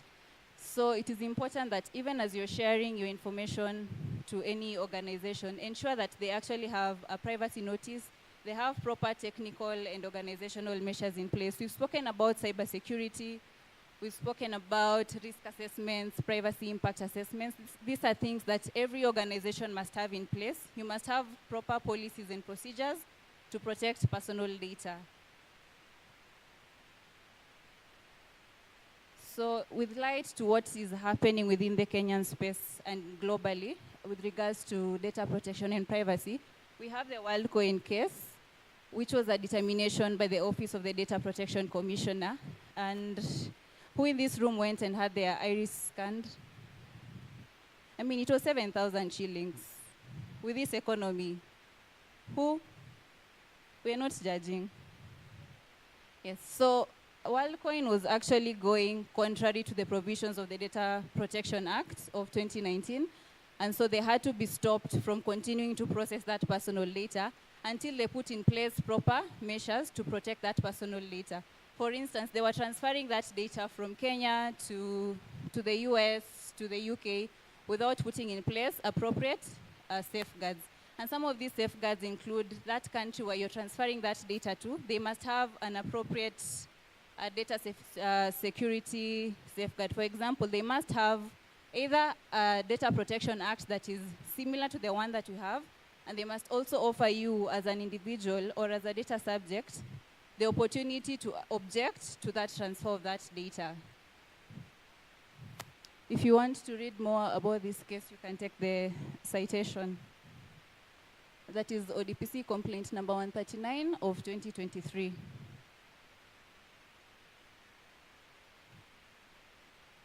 So let us move to the EU. So in this case, it's an advisory opinion by the European Data Protection Board that speaks to large platforms, large online platforms like the Meta platforms, Google, and all that. So when the general data protection regulations came into place, they required that organizations obtain consent from individuals. And there was a lot of pushback on what consent really would do for such kind of platforms, because they rely on the data that you provide for them to market their products. For them to stay in business, they require your data. But if a law comes in place and tells them they can only use your data for commercial purposes, if they get your consent, then it might cut to their bottom line. So when the GDPR came into place, most companies were very pushy about it. So this case was taken to the European Data Protection Board, and the board came up with an advisory opinion. And this was based on consent or pay. So for these platforms, their way to go around the data protection consent requirement was to require you as a user to either consent to the use of your data for commercial purposes, or if you do not want your data to be used for commercial purposes, then you would be required to pay a certain amount. Would that be a fair thing for them to do?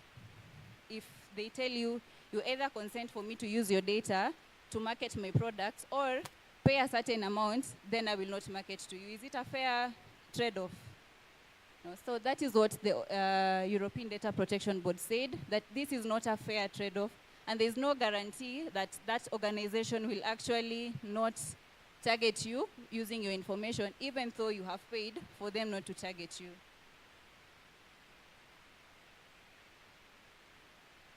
So with all that I have said about the risk to your privacy as an individual, these are some of the measures that you can take as an organization. If you're using any AI system or IoT system, or you're designing any system, some of the things that you can do include registering with the Office of the Data Protection Commissioner as either a processor or a controller. So if you're processing data, if you're handling data for any purpose, the first thing you must do is register with the Office of the Data Protection Commissioner. And there are certain fines if you do not register with that office. So a fine could be either 1% of your annual turnover, or Kenya shillings 5 million. Then we have conduct data protection impact assessments. Data protection impact assessments are assessments that look to how you're processing personal data and what are the prevalent risks to such kind of processing. And it requires organizations to have in place certain controls and mitigation measures to ensure that this data is continued to be protected throughout its life cycle. So if you do a data protection impact assessment, or in the privacy space we call it a DPIA, it can be able to guide you on how best you can continue to process personal data. It does not tell you don't process personal data, but put 1 to 3 measures in place to ensure that everyone's data is protected, and you're required to submit a report to the Office of the Data Protection Commissioner within 60 days before launching your product. And the office will advise you on whether you can proceed with the same and the mitigation measures that you can actually put in place. The other thing is implement privacy by design and data minimization. Privacy by design means when you're developing a system or a product, always have privacy at the back of your mind. Always have the user at the back of your mind. If a user would not ordinarily expect you to use that data for different purposes, then do not use that data for those other purposes. And that is what also data minimization speaks to. If you're an organization that collects personal data, say for a survey, if today the organizers decided to do a survey, they need to pay attention to data minimization. So they can only collect necessary information to fulfill the purpose of that survey. So if that survey is to determine if this was a productive session, then they will not require to process something like your name or your email address. They only need aggregate information that cannot later be used to identify you or to target you. The other thing is to conduct human rights impact assessments for new and emerging technologies. This is a growing area of concern, particularly when you're implementing digital ID systems. For example, the Maisha number and the Huduma number. The key thing that the court has actually told the government to do is conduct a data protection impact assessment and ensure that organizations that are used, the third parties that are used to come up with these digital ID systems, actually have human rights at the back of their mind. For example, if you come from a community that is marginalized, for example, like the Nubian community, most of them do not have IDs. So if you bring in something like the Maisha number, how are they going to be affected by this? Does that mean that they will not be able to get services? And the last one is built-in opt-out options. So an opt-out option gives you the privilege to decide that you do not want to take part or you do not want to share your information with an organization for any particular purpose. Our Data Protection Act has an opt-in option, so you must opt in, but most organizations have already deployed some of these systems, so they must give you an option to opt out. For example, they can give you an email to write to them and tell them you no longer want to partake in their services. Or if you've ever received a message from, say, a supermarket after you've paid and they're advertising something to you, there's usually a stop button. So you can send the word stop to maybe 1, 2, 3, 4. So I have spoken about the risks and the implications of using personal data in emerging technologies. But if you're here and you're developing any system using tech, these are some of the areas that have not been explored in Kenya with regards to data protection. And the first one is using AI to automate data protection. So at the moment, we do not have a Kenyan or an African system that actually does maybe a data protection impact assessment.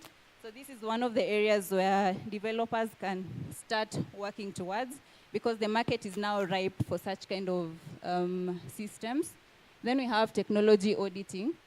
So you need to audit your AI systems and determine if the data that you're collecting is accurate data, if you have obtained consent, and if you've obtained consent, and if you're complying with any data protection law that you might be required to comply with, and also if you're processing personal data of EU citizens using AI, EU now has an AI Act, which you must also comply with.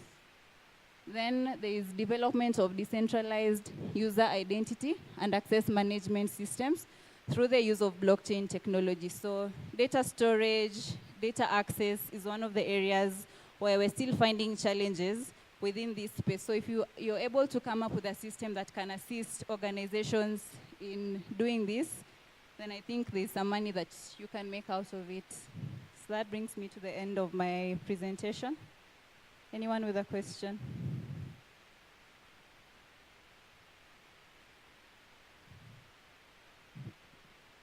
So these are some of the references. If you require to know more about data protection, not just within the technology space, you can come see us. Our booth is just outside. You can come and you can have a discussion on data protection and how best we can assist your organization to comply. We also do data protection audits. We do data protection trainings. If you're here and you require training on data protection, either as an individual or as a corporate organization, feel free to reach out to us, and we shall be able to assist. Also, if you want to register with the Office of the Data Protection Commissioner, we'll be here to assist. Yes? Yes, hi. Hi. So I have a question. You said you're a data privacy officer. Yes. So must one be a lawyer to be a privacy officer? And are they internal to the organization or they have to be outsourced? Okay, so to your first question, do you have to be a lawyer to be a data protection officer? No. We actually have data protection officers from different industries. So you can be a marketing person who is also a data protection officer or a data privacy practitioner. You can be an IT person. So if you have an IT background, a cybersecurity background, this is a good space to step into. You can either explore things like privacy engineering, which is not a very explored area, especially in this country. So you really don't have to be a lawyer. Anyone can be a data protection officer as long as you understand the law and you can implement it. The other question? Do you need to be, okay, do you need to be internal as a data privacy officer, or your services are outsourced? You do not need to be internally. So the Act says you can either appoint someone within the organization to carry out the functions of a data protection officer as long as there's no conflict of interest in how they deliver their job. But you can also outsource from either a company or from an individual to actually do your data protection officer services. And that is one of the services that we offer as an organization. So you do not need to have a full-time employee who does data protection officer responsibilities for you. You can outsource the same. If you require such services, feel free to reach out. Anyone else? Great. So I think my takeaway for this session is make sure you know where your data is, read those privacy notices, give those consents when you actually understand what you're consenting to, and always remember you can always withdraw your consent at any time. And if there's an organization out there that tells you if you withdraw your consent, you cannot get a service or there are certain other implications towards it, always know that you can take recourse with the Office of the Data Protection Commissioner. Great.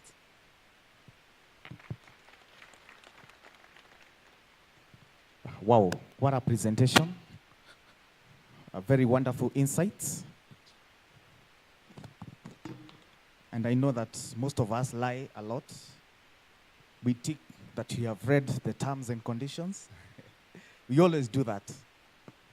But I don't know why it's always like 10 pages of, I don't know why they do that. I know it's a catch. So thank you so much, Winnie from Barizi Data Privacy. So if you need their services, they are out there in a booth on my right. Feel free to visit them and get all the information that you need. So next on stage, let me welcome Felix Okoth. Let's appreciate him as he comes on stage.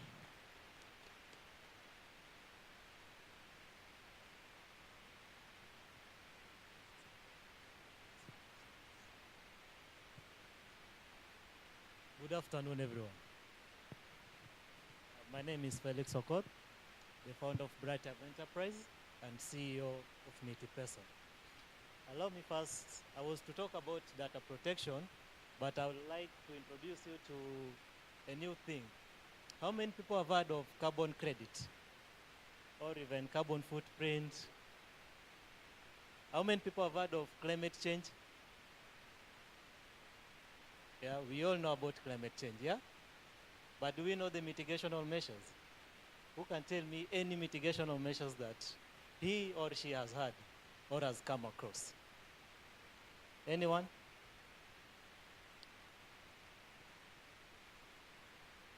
Come up again.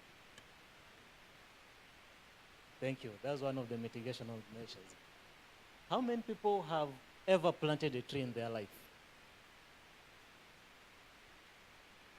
Oh, quite a number. Thank you. So I have a forest of trees here, or a forest of, or a tree of forest. Which one?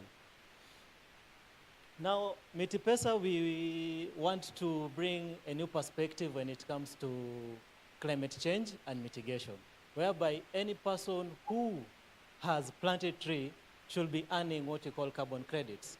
How are carbon credits generated? Carbon credits are generated through carbon sequestration.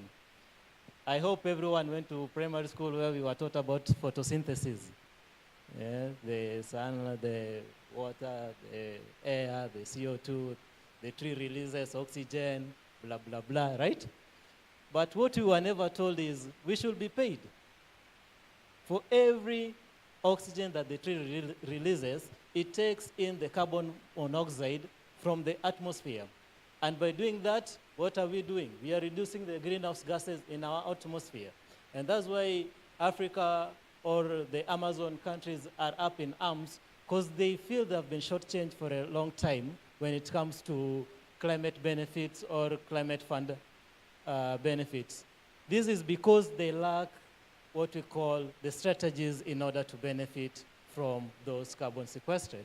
And that is what MITIPESA is coming up with. MITIPESA is basically an AI platform that will enable an individual or an institution to trade on carbon credits. You can either trade by buying, if you are an institution who is looking forward to reduce your carbon footprint, which we've heard about the Amazon trying to release some carbon credits fund worth 1.3 billion. We heard about our government of Kenya with the Saudi. They entered into a deal, yeah? And during that time, you had the Kenya government pushing people to plant trees, plant trees. But what was behind all that was for them to benefit and the person who was the tree not to benefit. So at MITIPESA, we want everyone across board to benefit through planting of trees, through taking care of our environment, and through participating in educating an individual. I've educated you, that is upon you to educate the other person. I wasn't to talk much about MITIPESA. I was to talk about data protection, but I'm like a politician. When you have been given a platform, you use the platform to your benefit. So in a nutshell, MITIPESA is an AI-powered, transparent, and accountable voluntary carbon market platform with an individual-centered approach to educate, sensitize, support climate mitigation of practices. We allow individuals and different entities. Entities entails companies, entities entails institutions like our learning institutions, and entities entail even this event that we are in here. To trade on carbon credits, our aim is to increase geospatial forests. Geospatial forests, in a nutshell, is like an individual here, he has planted a tree, his locality maybe is in Kitui, another person in Mombasa, another person in Rift Valley. So those trees are what we call geospatial forests. Why are they geospatial? Geo, we know, means any person who went to geography school, we know the meaning of geo. Spatial, we also know the meaning of spatial means space. So our technology will be able to identify an individual from his locality. Individual locality is what we mean by the tree, where you've planted it, and also combined with another person's individual locality, the tree, where he or she has planted. So whatever your tree will get, and whatever the other person's tree will get, per se, a company wants around 10 billion tons of carbon credits. So your tree maybe has sequestered around 5 tons and has another 5. You will both benefit, but for us to be accountable, we will display those trees as a geospatial forest. Our aim is to reduce the greenhouse gases in the atmosphere and to help different institutions and companies to actualize their carbon footprint decrease. So our mission is to use technology to the benefit of the environment. And my slide right here, this part is the part for the companies, and this is the part for an individual who is participating in environmental conscious activity. So how does that individual benefit? As the circle goes, the person who has trees or who practices environmental conscious activities generates what we call the carbon credits. The companies buy the carbon credits from that an individual, and our benefit to the environment will be immense. We'll be able to at least incentivize people in order to plant more trees, in order to also have another alternative form of earning. So our vision is to be a global net zero champion when it comes to environmental and climate mitigational issues. Now, let me go back to what has brought me on this podium, which is data protection. What is data? Just a basic thing. We've had it is an oil, and I'll add another one by saying it is a backbone. Everything that we do entails data. From the moment you wake up, when your alarm rings, there's a data that you placed in your phone in order to allow your phone alarm to be up by then. From the moment you warm your food inside the microwave, that's the data. You input the amount of time that your food should take inside the microwave. So that is a collection of facts and statistics. Statistics are in terms of numbers. For those who are computer scientists, you know, in computer, data is in form of 1 and zeros. Information that can be interpreted and used by computers. That is basically what data is. Now, we've been taught what data protection is by our advocate here. Allow me now to take you to a point of components of data protection. What entails data protection and why it is very, very important. Our first component is lawfulness. And lawfulness entails fairness in terms of the data that you are protecting or the data that you are releasing to the public or the computer should be fair, both from the computer algorithm when it interprets it and from you being relaxed wherever you are, that your information is what is very secured. Another component of data I'll talk about is purpose limitation. When purpose limitations, I'll talk about data limitation, the amount of data that should be in the public, and that comes from both the individual who inputs his data to a system and also the person who has that data and uses that data for a given purpose. And our last and not least is accuracy. The data should be of high integrity, should not just put anything that might be racist or might be tribal. As we've seen, the data agencies have been up in arms against people who are saying things that shouldn't be in the public. So those are basically the components of data. And now let me take you to what us at Mitipesa Initiative are planning to achieve the data protection. I'll call this, in literature it's called the rhetorical triangle. But in Mitipesa we call it the technological triangle. We have the ethos. Ethos entails ethical thinking. We have the pathos. Pathos basically is all about emotions. And we have the logos, which is logic. So we will combine both AI and blockchain in order to limit the amount of information that is out there that shouldn't be out to the public for any manipulation. And by doing this, the reason why we opted for a blockchain technology is we know blockchain is the most secured way of storing data and transferring data from one person to another one without being corrupted along the data pathway. Now, I'll take you through the data protection in Kenya. Our data protection was enacted in 2019 as an act. It hasn't been fully implemented. What we've had basically is what we call the general guidelines. And general guidelines was enacted in 2021, which entails enforcement and regulations. Basically, we haven't used our 2019 Data Protection Act. We haven't fully. Even the Irish people, when they came to collect the data, the challenge which was there was what regulations are they breaking?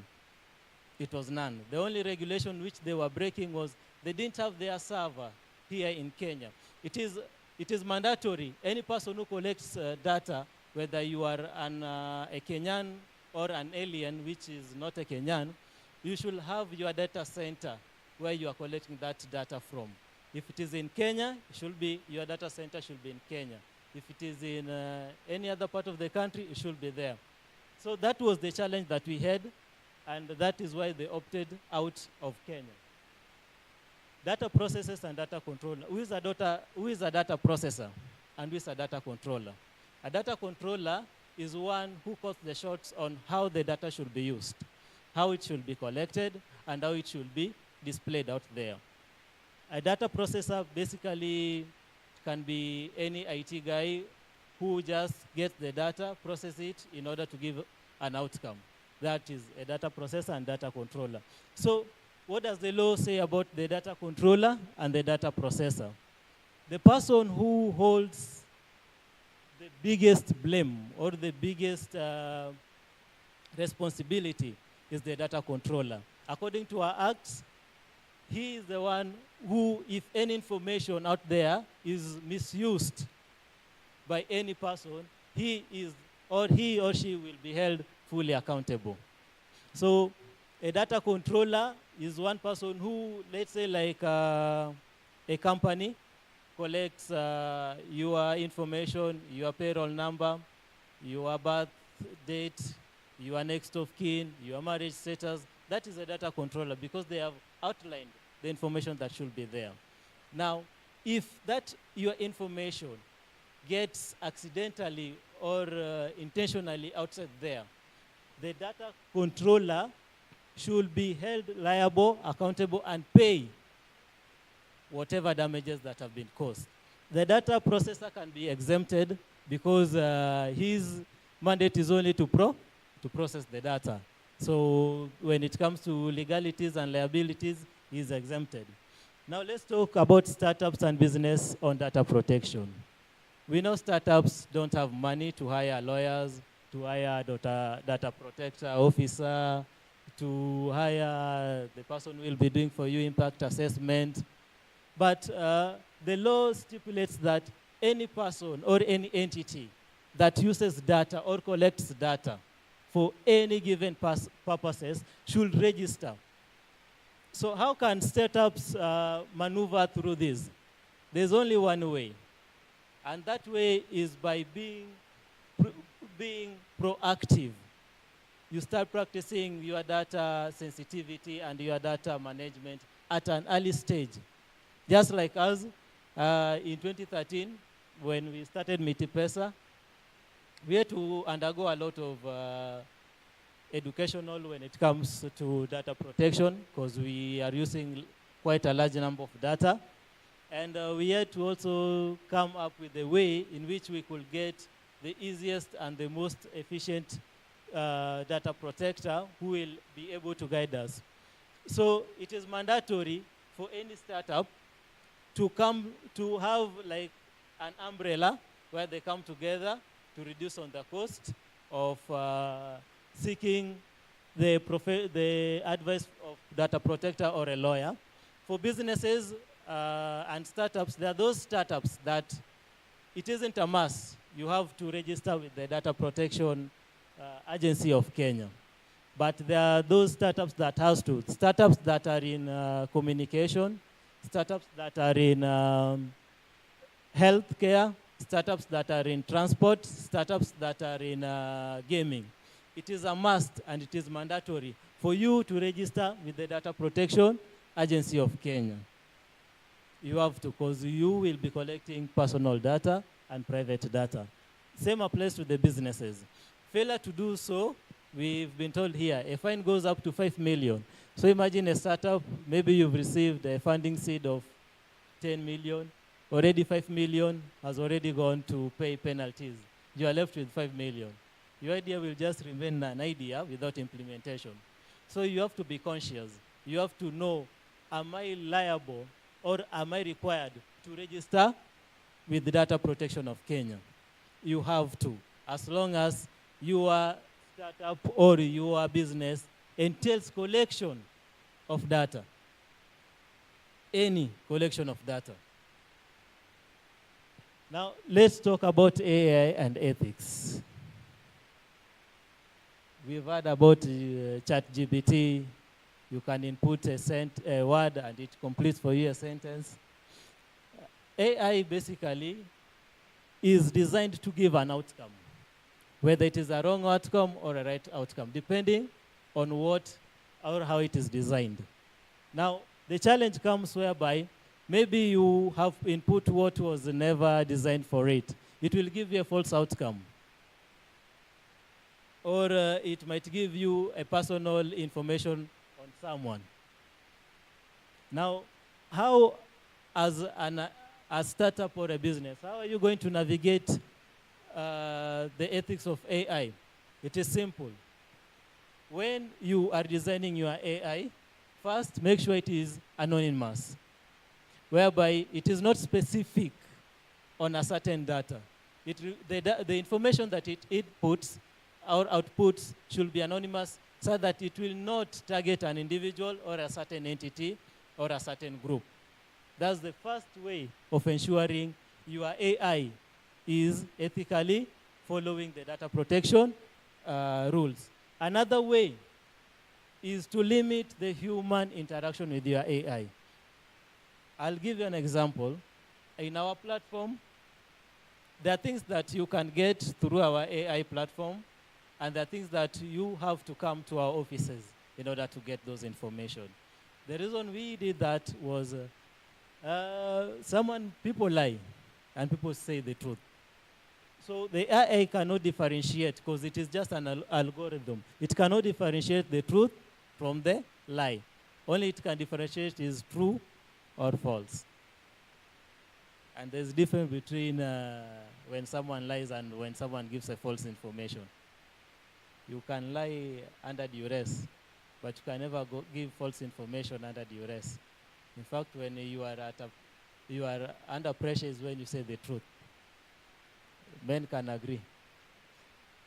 So what are some impending issues when it comes to data protection in Kenya? One of the impending issues is we have upcoming technologies. And our act has not covered it because it is still new. We haven't even covered half of it or implemented half of it or a quarter per se. But what should the government do? It should have some grills. It should have some follow-ups, some mandatory lineups on what should be done when it comes to data protection. So the biggest impending issues is the emerging technologies. And you can't keep changing the laws every day due to those technologies. If today someone comes with this technology, you change your law to suit that person. The next day another person comes with another technology. That law, the constitution or the law or the guidelines will be a watershed. It won't have any impact.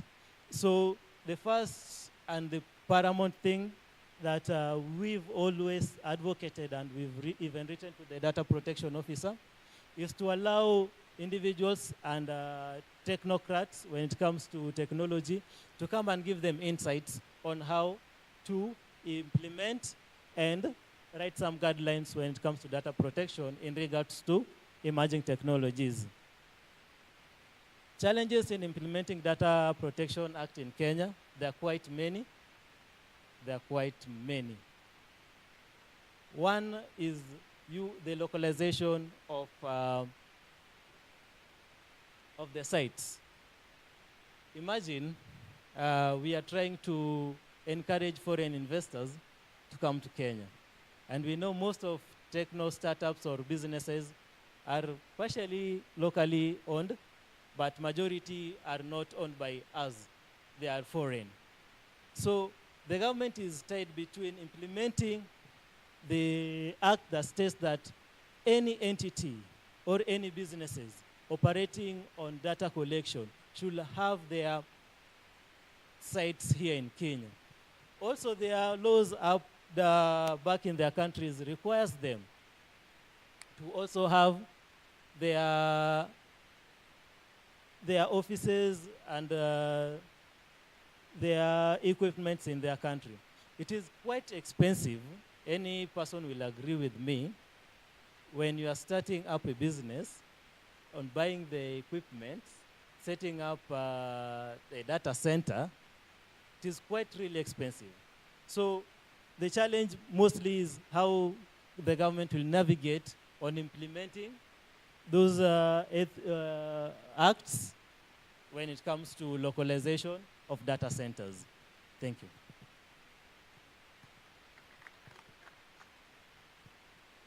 Oh, any question? Yes.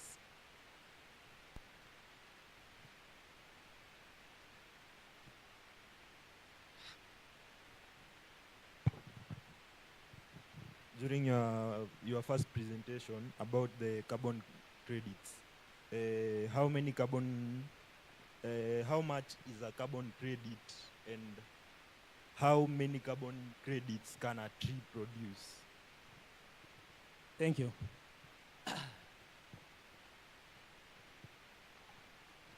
We have different type of tree species, and each tree species sequesters the carbon differently according to the number of leaves, the xylem, the biological factor of a tree. A mature tree, let me say that, a mature tree can release around 50 to 47 tons. Can sequester, not release, can sequester around 50 to 47 tons of carbon credit. And how long? A tree can take up to 5 years to mature. When I talk about maturity of a tree, it's not when it gives fruits. It's when it reaches a given year. We have trees that mature at 2 years. We have trees that mature at 5 years. We have trees that mature even at 10 years. Yeah? So it depends with the species of a tree. Yeah? But a tree, any tree at the age of 5 shall have already gotten you around 40 to 50 tons of carbon credits. And at now, one carbon credit goes at around $67 up to $150, depending on the market price, and also the factors. When the investors come, they want to buy those carbon credits, the demand basically goes up. Yeah? When, let's say we are going to host AFCON, and it is mandatory, the UN will ask our government, what measures have you put when it comes to the carbon, to the pollution that will take place? The country will say, we've planted 10,000 trees, and they are able to sequester around 20,000 tons of carbon credits within a span of a month. So those are the modalities that we follow. Any other question? Yeah, thank you.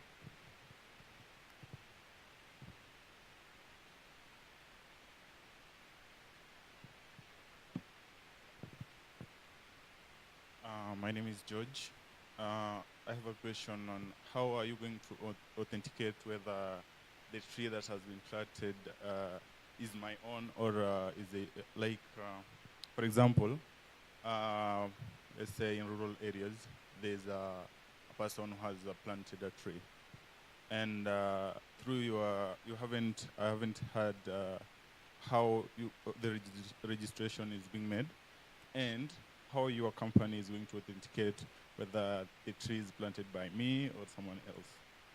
So, thank you. I've been told you will be the last person to ask a question. I'm really sorry. I think we'll talk after lunch break. Eh? People are hungry.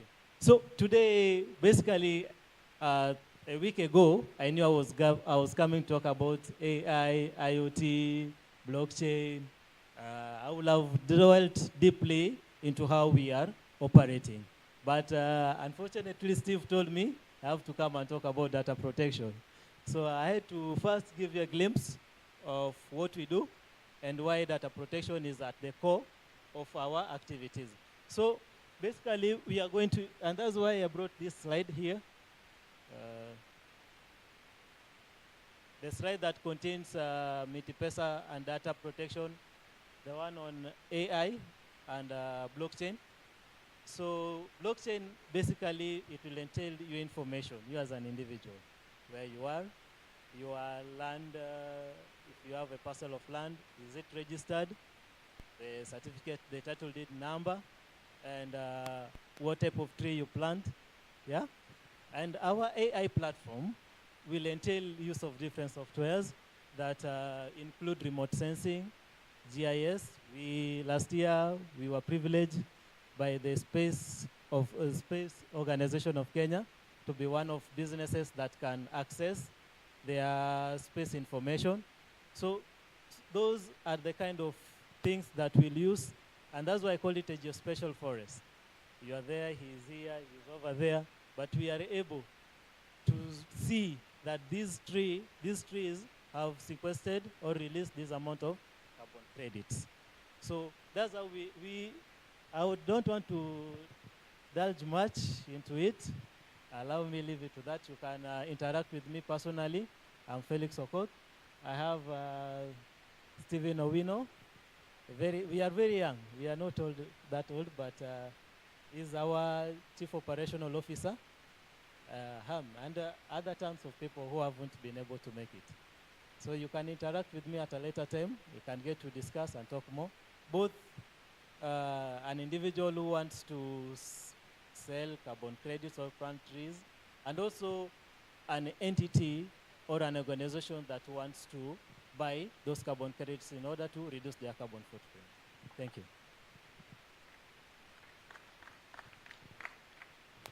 Thank you so much, Felix, for that insightful presentation.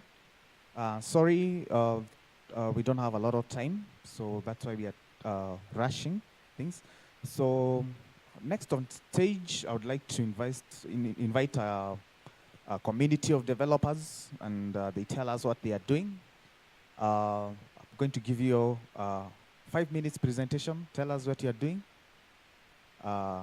Kindly acknowledge Lawrence Juma as he comes to the stage. Hello.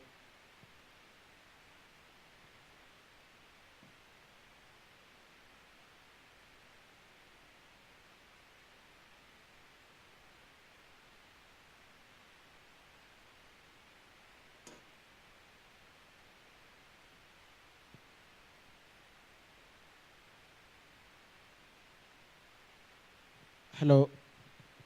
So on my end, that is, I'm going to talk about building privacy into the system from the start. So my previous presenters have talked about our developers, innovators, and also data protectors have talked about what we need to do in the data protection space. So on all that, I'll talk about the importance of taking data protection into what we do before we get to put out there to the audience. So with me, I'm Juma Lawrence. Call me Jumalo98. I'm a DPO, that is a data protection officer. So maybe just to answer one of us who asks that to be a data protection officer, do you need to study law? No, I'm not a lawyer, but I'm into the data privacy space. I'm a cybersecurity enthusiast, community manager, and a founder. So just to that on, privacy is not an option, but is something that we should take it in the first month in all the activity that you do, just from the start of what, maybe for the organization, just from the start of the development of our software into place. So what is data privacy by design and by default is what I'm going to touch on entire process. So this means that you're making a privacy into our development process, not only the tech part system, but also the networking part. In everything that you do, we make it privacy and as a default into the setting that we do in the activities.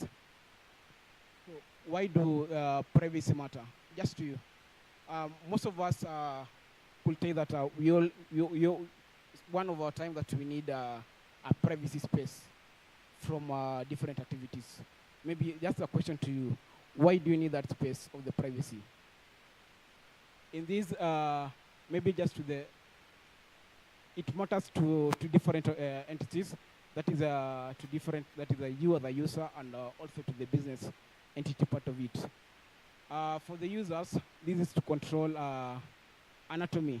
It's to give you a space to be anonymous of what, on what, how you give out your data. Then to reduce the risk, this by making your data not to be a profile of you somewhere else by a different organization or without your consent. This increase the transparency and the trust for those organizations that do encourage privacy and policy, maybe to the users, for all to the clients that use their product. They make a good trust with them as a client so that they can also retain them as a user. To enhance user experience, making design or making a privacy into design as a default, you'll make a good user experience to those individuals using your platform or using your services. Into business part of it is to reduce the quality of, improve the quality of data. Maybe when gathering or maybe differentiating what different data to use in your organization or how to use them. Making a data privacy into as a default, it makes very easy for you to have a quality data on how to use the data itself. Then it also reduces the risk cost. In this case, to be a fact that you reduce the way that you can also be hacked. So in this case, as a business, you reduce collecting the minimum data or making the data default into your application or organization. You make it very easy or smart enough for the hackers not to penetrate into your system or to get data that is into your system. Then competitive advantage. In this case, that you being implementing the data privacy into your system, you're making it advantage for your competitors, assuming you're collecting minimum data that is mainly specifically for what you're going to use as a data controller or a data processor. The users on your end will be able to have a good user experience. This to increase a competitive space from your other competitors. Then compliance with the risk and mitigation. On this aspect, you as a business, you're able to comply with the, maybe say the data privacy policies that you have implemented the data as a default into your applications. Then this is just a quote, that privacy is not just a legal requirement, it's a fundamental rights and a key of what you're building to the user so that you can help able to build a trust of you, of your users and these personnel that are using your application or your services. On the other end, also, these are quote that you're able to, a wise word that you're able to, that is a graph from Malone. That is, privacy is not something that I'm here entitled to. It's an obsolete prerequisite. This means that you as what you are sharing or what you are building as an organization, you are able to put data into your back of your mind in what you're building and what you're sharing, maybe the user is sharing to you. So for part of the thing that you are able to put as data into a default of a system, these are maybe by minimizing data collection, these are whereby you collect specific data that are going to be implemented or going to be used for the specific purposes onto your application. This can be done by identifying and collecting only the essential data, just specific data that you're going to use into your what intended to be done, prioritizing anonymity and pseudonymism into your application. This means that you make it users or the data, it is not to be able to profile someone into what is going to input or give you as into your system. Implementing the opt-in mechanism and from the previous speaker who was just say that it should be able to give implementation of into your organization.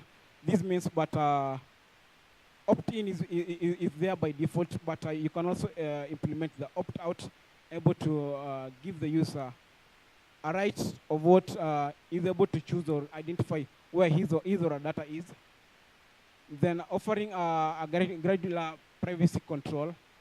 This means that when using an application, you can able to give a user or someone who is using your application to choose, is this application able to read my data location? Or is it, should I is able to share my contact details with the application? So on that, you're able, you give it an option to the user on what he or she is able to share on your application. Then the other thing that conduct a regular update or audit of your data privacy applications. Then the other thing is creating to minimize the data collection is fostering the culture of privacy and awareness. This by encouraging or making a culture of spreading the gospel of why data is important, why data privacy is important into your organization. The other part of it is that how do you make how do you minimize usage of user choice into by other process of implementing data, implementing privacy into the system. In these cases, you offer friendly data access to and deletion. This in your application or service, you give a user a right to able to capture or know where his or data is, or request his or her data. Then he or she can able to delete the data into the system or request to be deleted. Clear and concise data privacy. In some cases, most of the data privacy are very long to be read. But you implementing into the system, you can make it very concise, short, for the user to be able to read and understand what you're collecting as the data, how you're going to use his data, and what are some of the purpose or precautions him or she able to take when sharing his or her data. Then transparency in communication. Have frequently updating your user on what when making an update of privacy and policies, able to communicate to the user who are using your applications. The other thing is respect the user preferences. When the user want to request that he or she should be sharing his gender, his or her gender, make it very freely so that you can make it the user should be able to either to give you the data or not to give you. Then to minimize that, you can also use A/B testing of user preference. These are able to do compare on how you're collecting your data, or before implementing the default and privacy to the user, you're able to give a test before you roll out any of the application in regards of collecting your data to the users. Then granular access to the privacy and tools. This like you give a user an option that when he or she want to your application to collect, let's say to access the camera while he or she using the application, you make it the tool should be easily accessible in your application, whereby she can either allow or disallow that to happen in your application. Then how do you build trust and confidence to when you're implementing the privacy and design into the system? These are some of the reasons why you're implementing the default privacy into the system is by making your brand or your brand very positive and repetitive. These are collecting the the data that are attract the user's strength, give you the big bond between your users and those and your brand itself. Increase the user engagement. In these aspects that when you're collecting the data that is mostly used for the specific purposes, you increase the user engagement with the EU application. The other thing is user loyalty retention. This means that when the user gets or notice that you're using his or her data in a specific way, or you have implemented that into your system, you are creating the loyalty with the user, then reducing the user terms. This by implementing this, you are reducing the how you may make the user being upset with your system. So how do you privacy and design build the trust that you have with your client or the user of the application? It builds transparency from the start. This is what maybe when you're implementing that from the start, it's also improve to increase the transparency of whoever is using our application or your services, part of it. Then you make the user a control of his or her data. In this choice, you're not the one being that you're a controller or the data processor.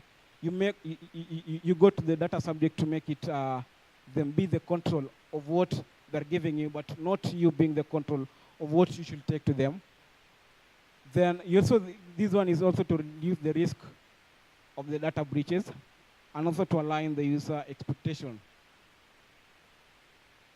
So, in real words of what this organization are able to build, in the essence of building the data privacy into their system, just like Google has a Google differential privacy.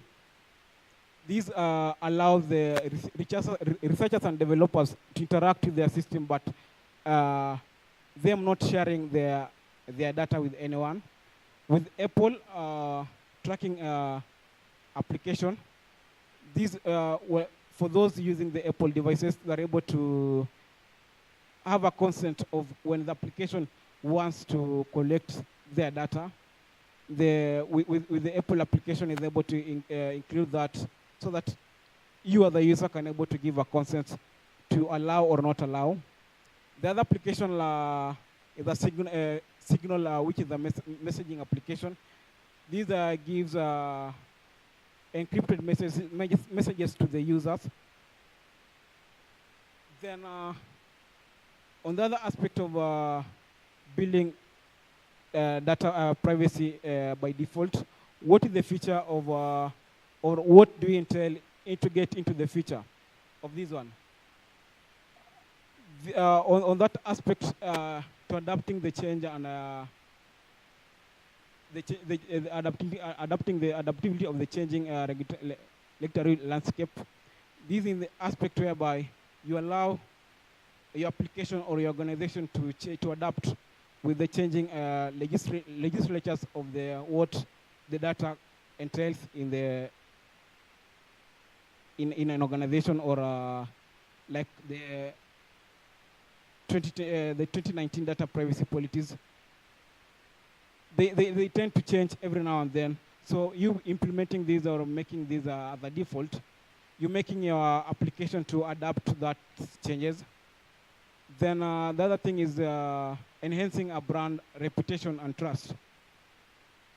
You implementing data by default into your application or your organization, you are increasing your brand reputation to your users and also the clients that are using your application.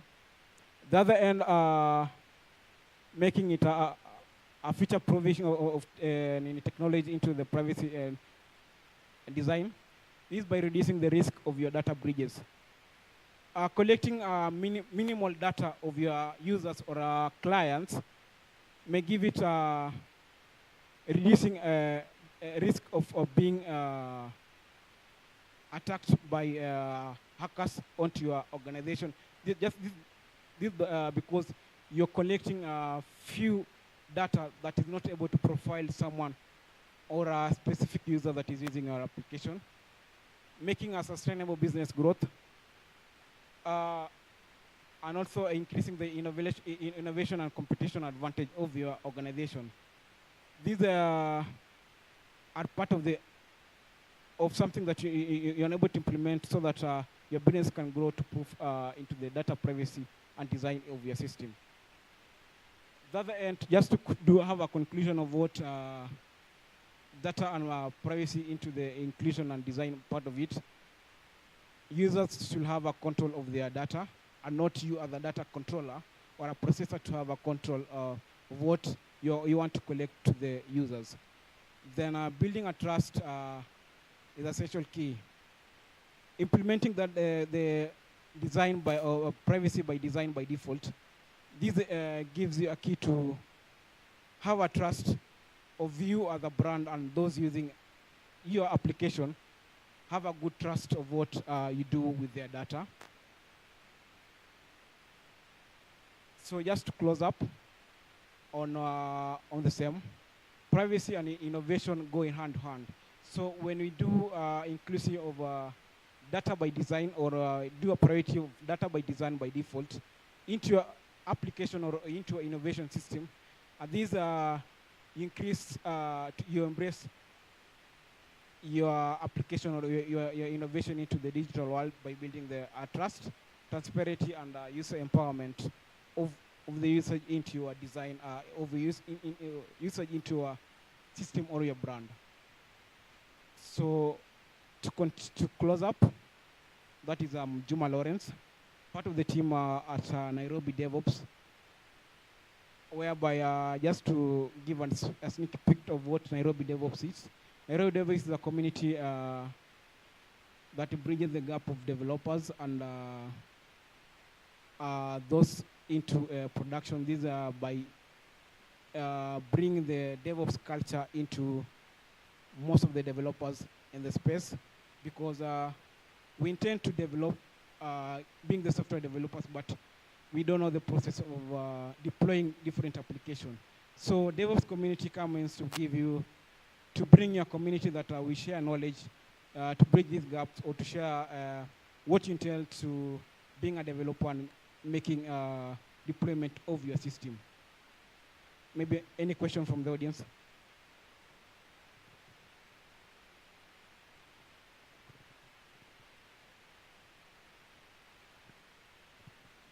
Hi, I hope you're good. So you talked about encryption, and I felt like it's a jargon word. Could you explain what data encryption actually is? Okay, you talked about encryption, yeah? And I felt like that's a jargon word. It's a big word, and I don't quite understand what the word encryption means. And you said data encryption. So can you explain what data encryption actually is? Maybe implementing that encryption part of it, you make it when developing a system, or you don't make the, maybe like your password, they should not be hashed, they should not in the plain text, but behind the scene they should be in a different, you have got different method to encrypt your, like the password part of it, on the maybe the backend part of it, so that you as a backend user can not able to understand or to read my password as being part of the user of the system. You make it, you hash part of it into the backend system too.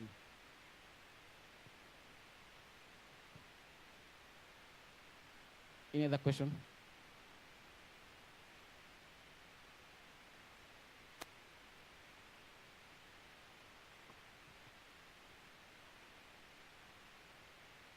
So thank you so much. Let's appreciate him. That's what the young people are doing. Do we have Sifas in the house?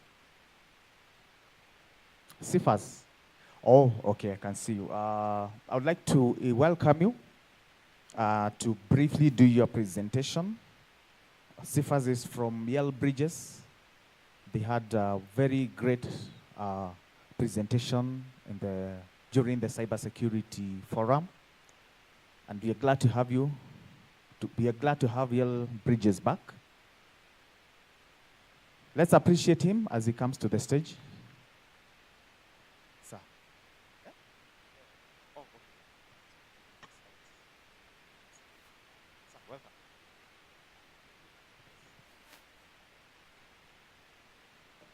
How are you guys? How are you guys? Hungry, tired, information overload, TMI, and all the stuff that Gen Z says? Any question around data protection before I start? Any random general question? I see a hand there. Any other question? Well, cybersecurity or data protection? Any question? I see another hand there. Another one? Cybersecurity, data protection. Any questions? We have another mic. So, let's go. So just one question. In the event of system breach and data loss, what is the role of a DPO in that scenario? Okay, system breach. Two things. One, you could have a standard security incident, and allow me, I'll have to use some jargon at some point. It's inevitable. So you could have a standard security incident. Could be anything, could be a phishing attempt that has been successful. It could be a proper system hack. It could be a BEC that has been successful, whatever that is. The role of a data protection officer, before I come to that, so that is, on one hand, there is a security-specific incident, but that particular incident could have an involvement with personal data, which is your data, or all of our data, right? There's some incidences that do not particularly impact personal data. It could be an incident that has impacted the financial data. It could be an incident that has impacted even just transaction logs, right? It could be anything.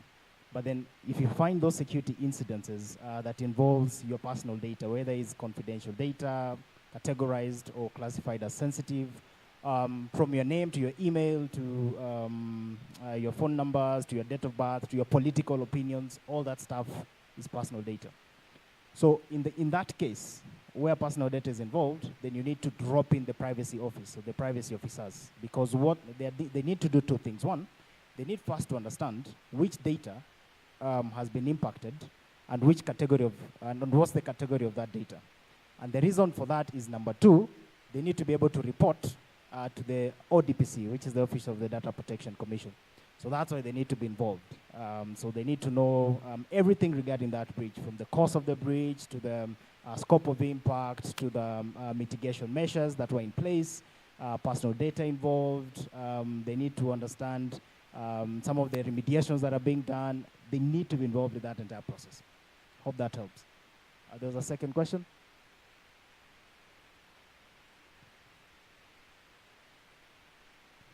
Okay, hi, my name is Graham. So, when you mentioned data, it's my right to have data. My question is, in matters data protection, do we have people who are practicing legality but are also in the tech field, like ICT and law, in our universities locally?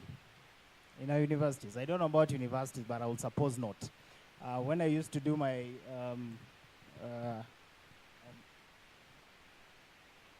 So I remember when I was in college, I was doing my security studies. The only law we did was IT policy, right? So we had these one or two modules around IT policies, which of course is broad. It's a very mature area. But there was never, while we talked about privacy, privacy was not explained. It was not demystified. We didn't get into the depths of it because, again, it was not a specific career area, right? At the moment, yes, you could get guys who are doing, or traditionally have done IT policy, ICT policy, tech policy in general, who could also be doubling up in terms of the technical side, to whatever degree. It could be technical advisory, it could be technical handsy, it could be technical management, right? Like project managers and all that stuff. So you can get a variation of those. But typically, there's someone who is in law and tech, and they're good at both. I only know a few, to be honest. I only know a few. Across Africa, I only know a few, to be honest. I know a hacker, it's a guy who used to be a hacker, like a proper hacker, who also is a lawyer at the moment and does both very, very well, right? Well, I am a techie. I'm not a lawyer, haven't studied law, but now I have to deal with lawyers because I'm working data privacy and protection, right? Yes, there are a few you can get, but mostly I suppose some of you guys are techie, could be interested in data protection. You can still get into it. Don't mind about the law. You can know the law along the way, but most important is to understand the fundamentals, and then you build upon that. Okay, so I know we are tired. Again, too much information. So I'm just going to quickly run through what I have today. And I'm going to discuss how all the stuff that has been said here, from Winnie to Lawrence to Felix, right? So all the stuff that has been discussed here, whether it's legal, whether it's management, it's governance, how you can bring this all to life within your organizations. If you're working in an organization, probably not in privacy or in tech, but at some point you'll have to interface with data protection, because data protection is an enterprise-wide issue, right? So how do you bring all this legal jargon, this legal stuff, the policies, the recommendations, the guidances to life so that it creates value for your organization? It creates an ROI. You know, you can go to your CEO or your management and say, okay, fine, we want to implement a privacy program. The only question is, what does it take and how much does it cost, right? So you need to have that in mind. And how do you do that? You need to think about operations, okay? So let's talk about, let's talk about operationalizing privacy. But first, I am nothing, but here's a reason why you should listen to me. I consult in data protection at the moment. I also advise guys around privacy technology. So if you want either privacy compliance solution, or you want to build or buy any sort of enterprise privacy specific related tools, I can advise you on that. And then it was mentioned earlier, privacy engineering. Yes, I am one of those. Again, we have a few of us, but if you're interested, you can always have that conversation, okay? Now, what is the reason why you're talking privacy? And you need to start with fundamentals here. Allow me to just speak a bit of what has already been said, which is the legal focus. So you've had laws, you've had regulation, you have Kenya Data Protection Act, et cetera, et cetera. That forms the basis for the entire data protection space. So if you ever want to get into or participate in protection, you need to read the law. That we cannot overemphasize, sorry. The other thing is compliance demands. So the regulations need you to have a compliance component, right? It needs you to be responsible, to be accountable as an organization, as an individual, particularly if you're in the privacy office. So these compliance demands need us to be able to embed privacy as an operational issue within our business, because that's the only way you're going to get return on investment, right? Otherwise, if you talk of the law, the question is, if the law applies to you, then how are you going to respond to that law, right? Operationalization. And then number 3 is data governance. Data governance has traditionally been there. Most organizations that are mature have some sort of data governance, whether it's structured, formal or not, but that is always there. So there has to be some sort of policy or guidance from the management or the board that speaks to how do we handle data, how do we manage data internally as an organization. It could be your typical records management, it could be your typical data management procedures, policies, and all that stuff. But most importantly, and this is a trend that is ongoing now, most businesses want to be data-driven, you know, based on whether it's internal research or market research, but they want to be data-driven. So you need to have some form of data governance based on all the data that you consume. And of course, essentially, that should give you a return on investment. Can't stop saying that, and that's where you get your data advantage, right? So under data governance, you find privacy. So there's data governance, there's issues of data quality, data management, some principles like accuracy and all that stuff. And one of these things is data privacy, right? So data privacy doesn't exist in isolation. It's part of a bigger program. Now, when you talk about operationalizing privacy, It's all about implementation. It's all about getting your hands dirty, right? It's nothing to do with how good the law says or what the lawyers tell you. No pun intended to lawyers.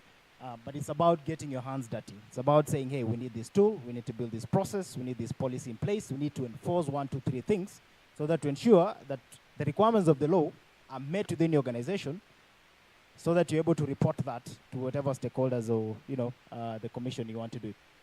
So a couple things, very high level again. As I mentioned, you need to consider the legal. That's where it all starts. Read the law, guys. Read guidances and all that.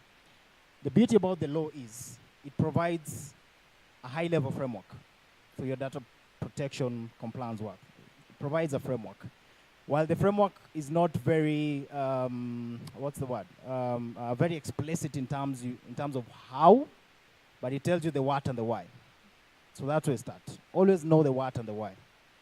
Okay? So I've highlighted there something called practice perspective. The law gives you that. It gives you a frame of mind. It gives you a way to think about what privacy is, what it entails, and what it looks like in terms of the requirements you need to have. Now, the next step you need to consider is, of all the things that the law and regulation says, how do you translate that into actual actual operations, right?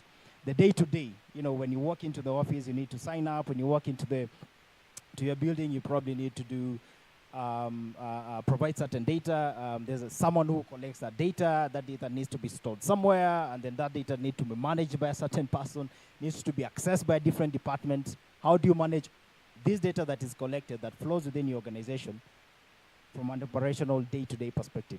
So all the stuff in the law needs to be translated, and that is where we need practitioners. We need data privacy practitioners, the guys who do the practice every day, which is you guys, probably, hopefully, right? And that's where operations comes in, right? The same way you have HR. It's the same way we need to have data privacy department or data privacy office or someone somewhere who is running the show in terms of data privacy, right? You guys have had DPO, data privacy officer being mentioned. That's one individual who has to handle all the operations around privacy from a day-to-day practical implementation. Now, two things. You need to set up some sort of program, right? The law gives you the framework, the perspective, the mindset, the framing. You need to translate that frame into some sort of tools, some sort of guidances or policies or whatever you want to do. And then you need to enforce those tools, those frameworks, those policies, all right, within an operational program. We need an operational process, right? And that is where we have setting up privacy operations. And I will explain what that means in a bit.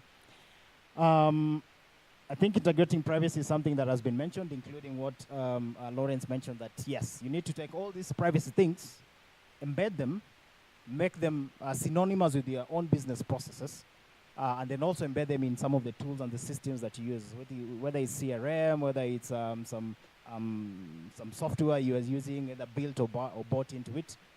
You need to embed some sort of privacy. It could be a process level, it could be a code level, it could be at functionality level, it could be features, right? Now, I said I'll talk about privacy operations. In short, that is what I call privacy ops. So this is the approach that most of us are working with at the moment. And it's a good one. It's very standard, okay? So how do we efficiently implement, operationalize privacy management? We need an approach. We need an approach, and that is what I'm trying to propose to you guys today. You have the law, you have the guidances, you have the regulations, you've developed your policies, you've probably taken those policies and enforced them within your business, within your organization, okay?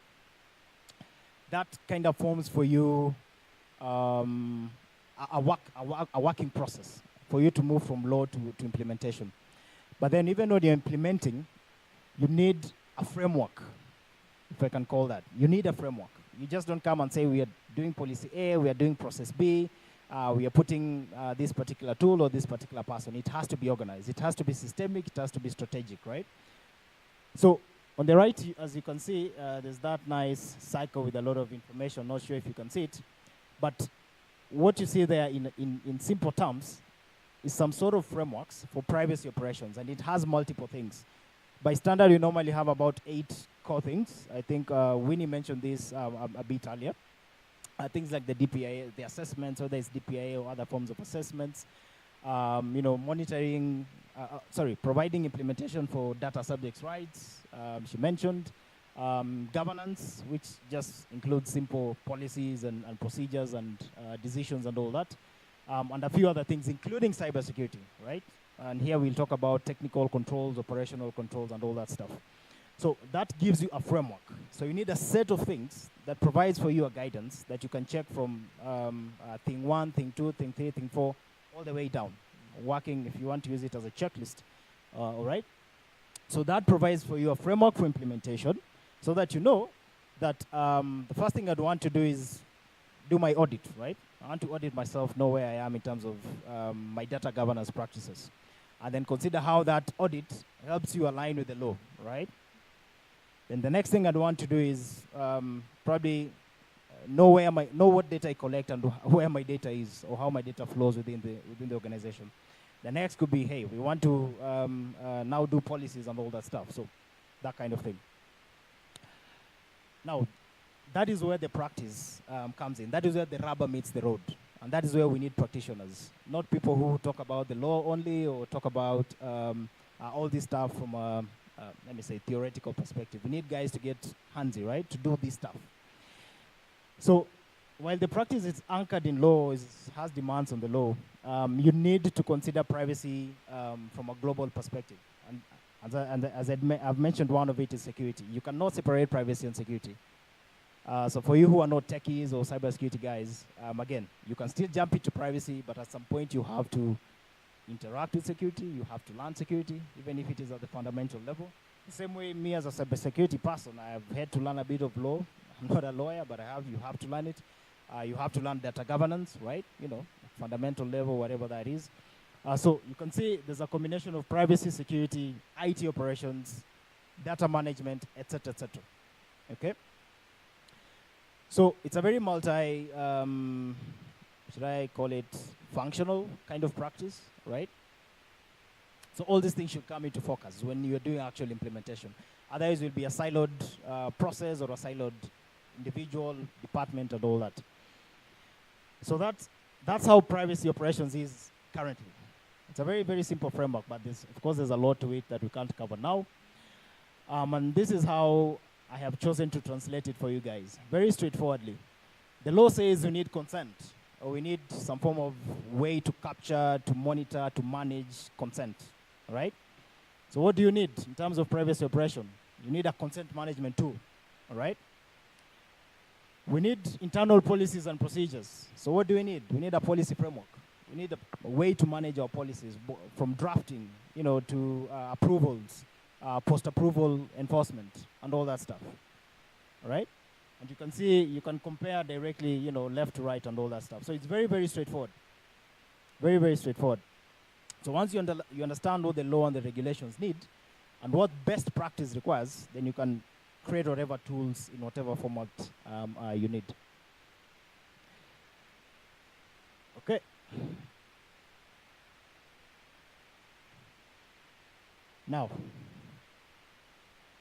Now that we sort of understand what privacy operations is from a theory perspective, let's consider how, in reality, when you have to deal with 8 or 9 or 10 plus things or components in terms of your privacy program, how do you then manage all of these 10 things, especially for DPOs, most organizations would have only one person dealing with this thing, right?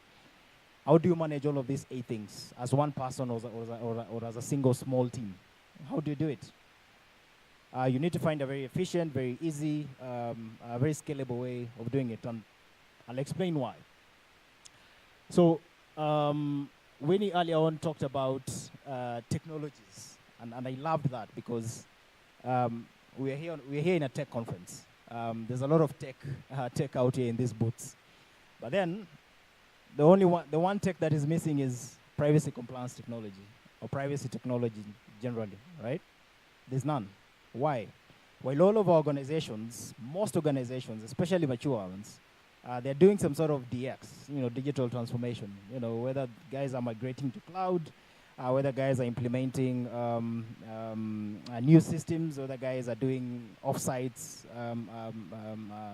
implementations. And there's some form of digital transformation that is happening in most of our organizations. But that is not happening when it comes to privacy. Well, you can say an excuse is privacy is a new kid in the block, and so we're still trying to figure it out. That's okay, but that's why you're here today, I guess. So we need to talk about how technology can help us manage our privacy work, and in this case, compliance specifically. So you need a platform, you need a tool, call it a tool, a platform, technology, whatever that is. And what I normally like to propose is some sort of privacy SOAR. For those who are in cybersecurity, you'll understand SOAR, security orchestration, and automation. I can't get the R, but you guys can Google it. So 2 words, orchestration and automation. That's the purpose of technology in a nutshell. Technology helps you either to orchestrate, to automate, and then you get the benefits of that, scalability, speed, accuracy, etc., etc. So we need a tool, or rather you need a tool or a platform that enables you, that gives you some sort of unification of all the 10 things I mentioned. Remember, policy management, compliance, not compliance, assessment management, rights management, controls management, all of these things. What if you have a platform where you can manage all of these things in one place, right? Like our typical CRMs or our typical HRMs, right? It can be central, can use it for monitoring, for reporting, and all that stuff. Integration, automation, orchestration, all these things should be very familiar, typical aspects of any modern tool, right? But then we need to apply this managing our privacy compliance. And that is where we talk about level 1 of privacy operations, level 1 of privacy ops, right? Level 2 rather. Level 1 is where we do everything manually. It's paper, it's notebooks, it's all the good old brick and mortar kind of stuff. But then level 2, we now need tools to be able to enhance how we do our work, so that privacy, like security was 10 years ago, 7 years ago, it's not just a cost center. It has to make sense to the business. It has to create value. It has to have an advantage, especially in the market. Okay? And that's where data intelligence also comes in. In my previous slide deck, there's a place where there was data discovery, right? Best privacy programs start with data discovery. And it essentially is 2 things I've already mentioned. Knowing the data that you collect, and knowing how that data flows within your systems, within your organization, whether it's from storage, processing, which BUs, which departments, whether it's external, internal, all of these things. You need to be able to discover all of these things, and that is all part of data intelligence, right? You need a system that has to have some sort of intelligence to help you figure that out. Just for efficiency purposes. And that brings me into my impetus number 2. Why do we need technology? Again, we all know inefficiencies of traditional processes, right? Very straightforward. Digital transformation, as I mentioned earlier, everything else is being digitized or transformed in a way. Why not compliance? And in this case, privacy compliance, right? You guys can build tools to automate compliance. I mean, I can consult. If their tech is here, I can advise. But you guys can build tools, right? But of course, the best part is we are all looking for efficiency and effectiveness, and that's why we need tools. That's why we need tech. It's all about efficiency. The rest is noise. Okay? And I have to emphasize this. The importance of efficiency and effectiveness, for it to make value to the business, for you to demonstrate ROI for your management so that they can continue investing in your program, I mean, you'll need to give them information that will help them make high-value decisions.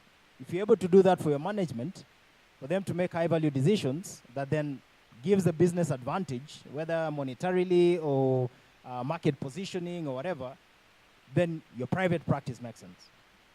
And technology helps you do that better than traditional way of doing things. So this is a summary of what sort of the circle that you saw earlier. Again, very high level. These are some of the components you can think about when you're talking about conducting privacy at an operational level, day-to-day kind of stuff. So you can see there's assets, and then assets which could be systems, your tech, whatever it is.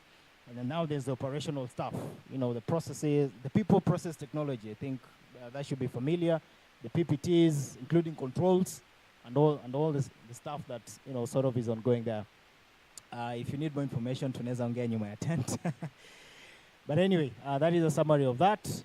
Now, because I'm here to sort of summarize what this entire data protection session has been. It's been three presenters before me.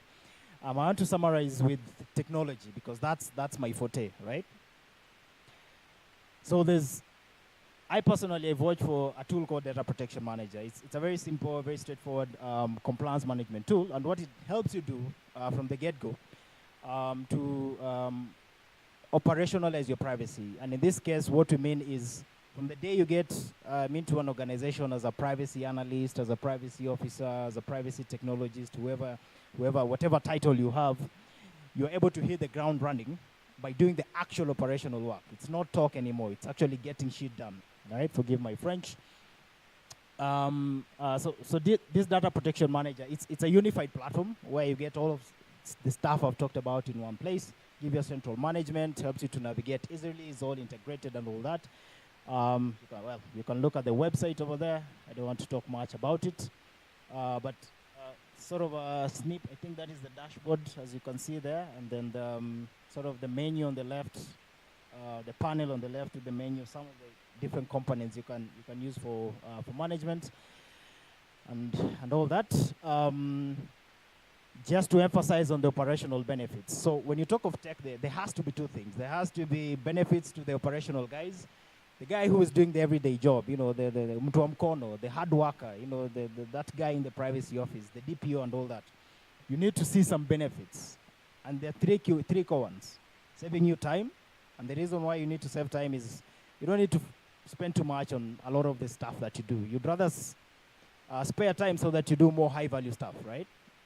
You do more high-value activities that are important to the business. It saves you effort, you know. Instead of running through Excel sheets, trying to compare different workbooks, work papers that you use for audit and all that, you find everything in one place, so you can easily navigate and all that. Saves you effort, saves you energy.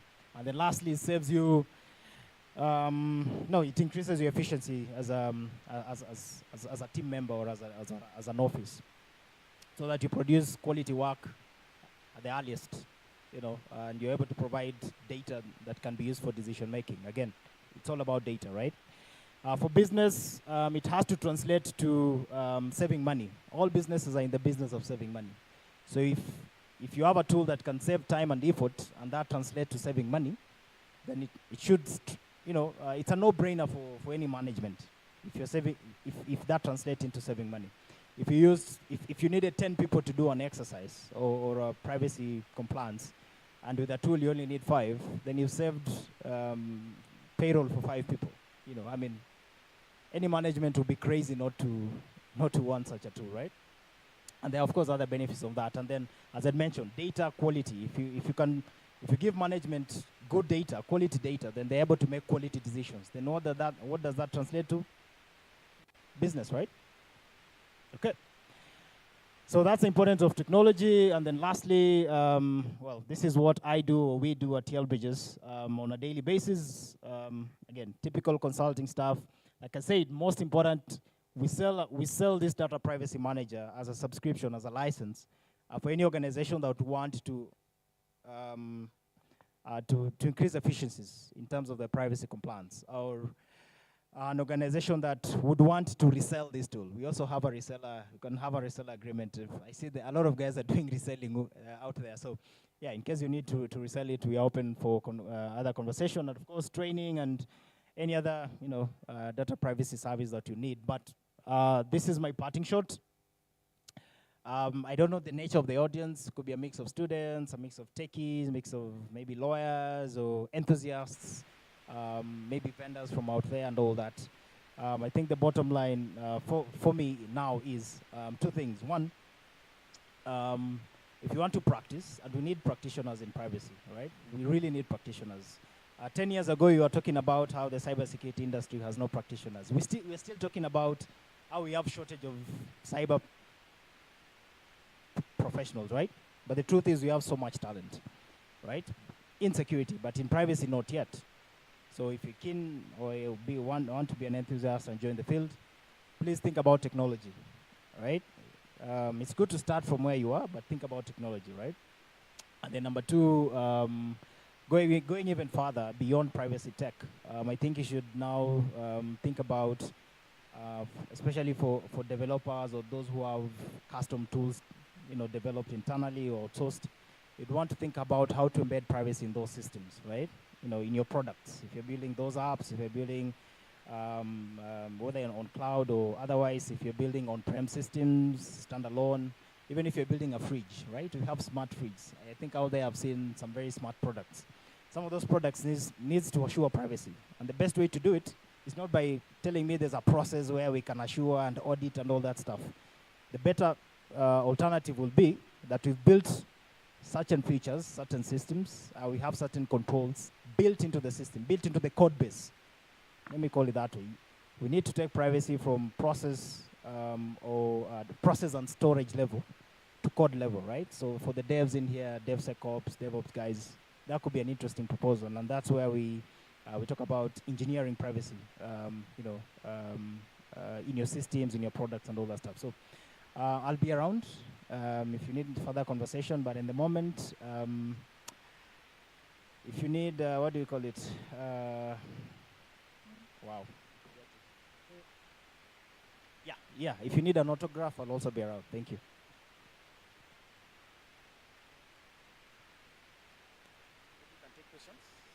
Oh, questions. Maswali? Any questions, again, around cybersecurity or data privacy? I don't care. We can talk. Oh, you did a very good job. All the presenters did a good job. We all learned very well. Isn't it? You can now call you our learned friends. Any questions, though, seriously? Okay, fine. I think Tutongeni may attend. Wow, that's a wonderful presentation. Let's acknowledge him. Ladies and gentlemen, I wish to thank you for your patience. I would like us to have a 30-minute break. And we have got very interesting presentations lined up in the afternoon, mostly on cloud solutions. And we also have Victoria from the Center for Data Science and AI. Say hi. She'll be presenting.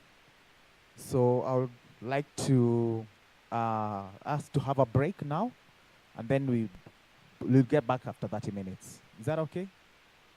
Yeah. Thank you so much for your patience, and we look forward to see you in the afternoon session.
Put some respect when you mention my name.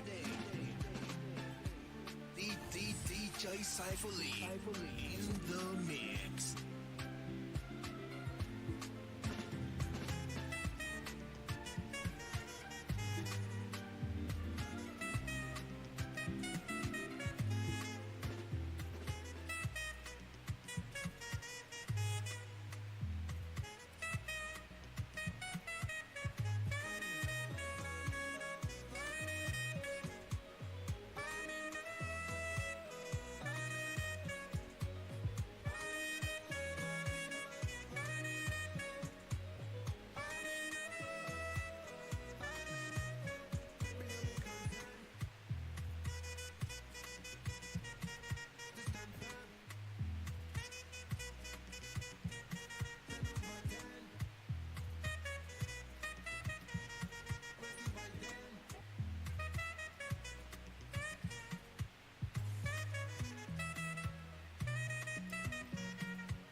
This is International DJ Cypher in the Mix.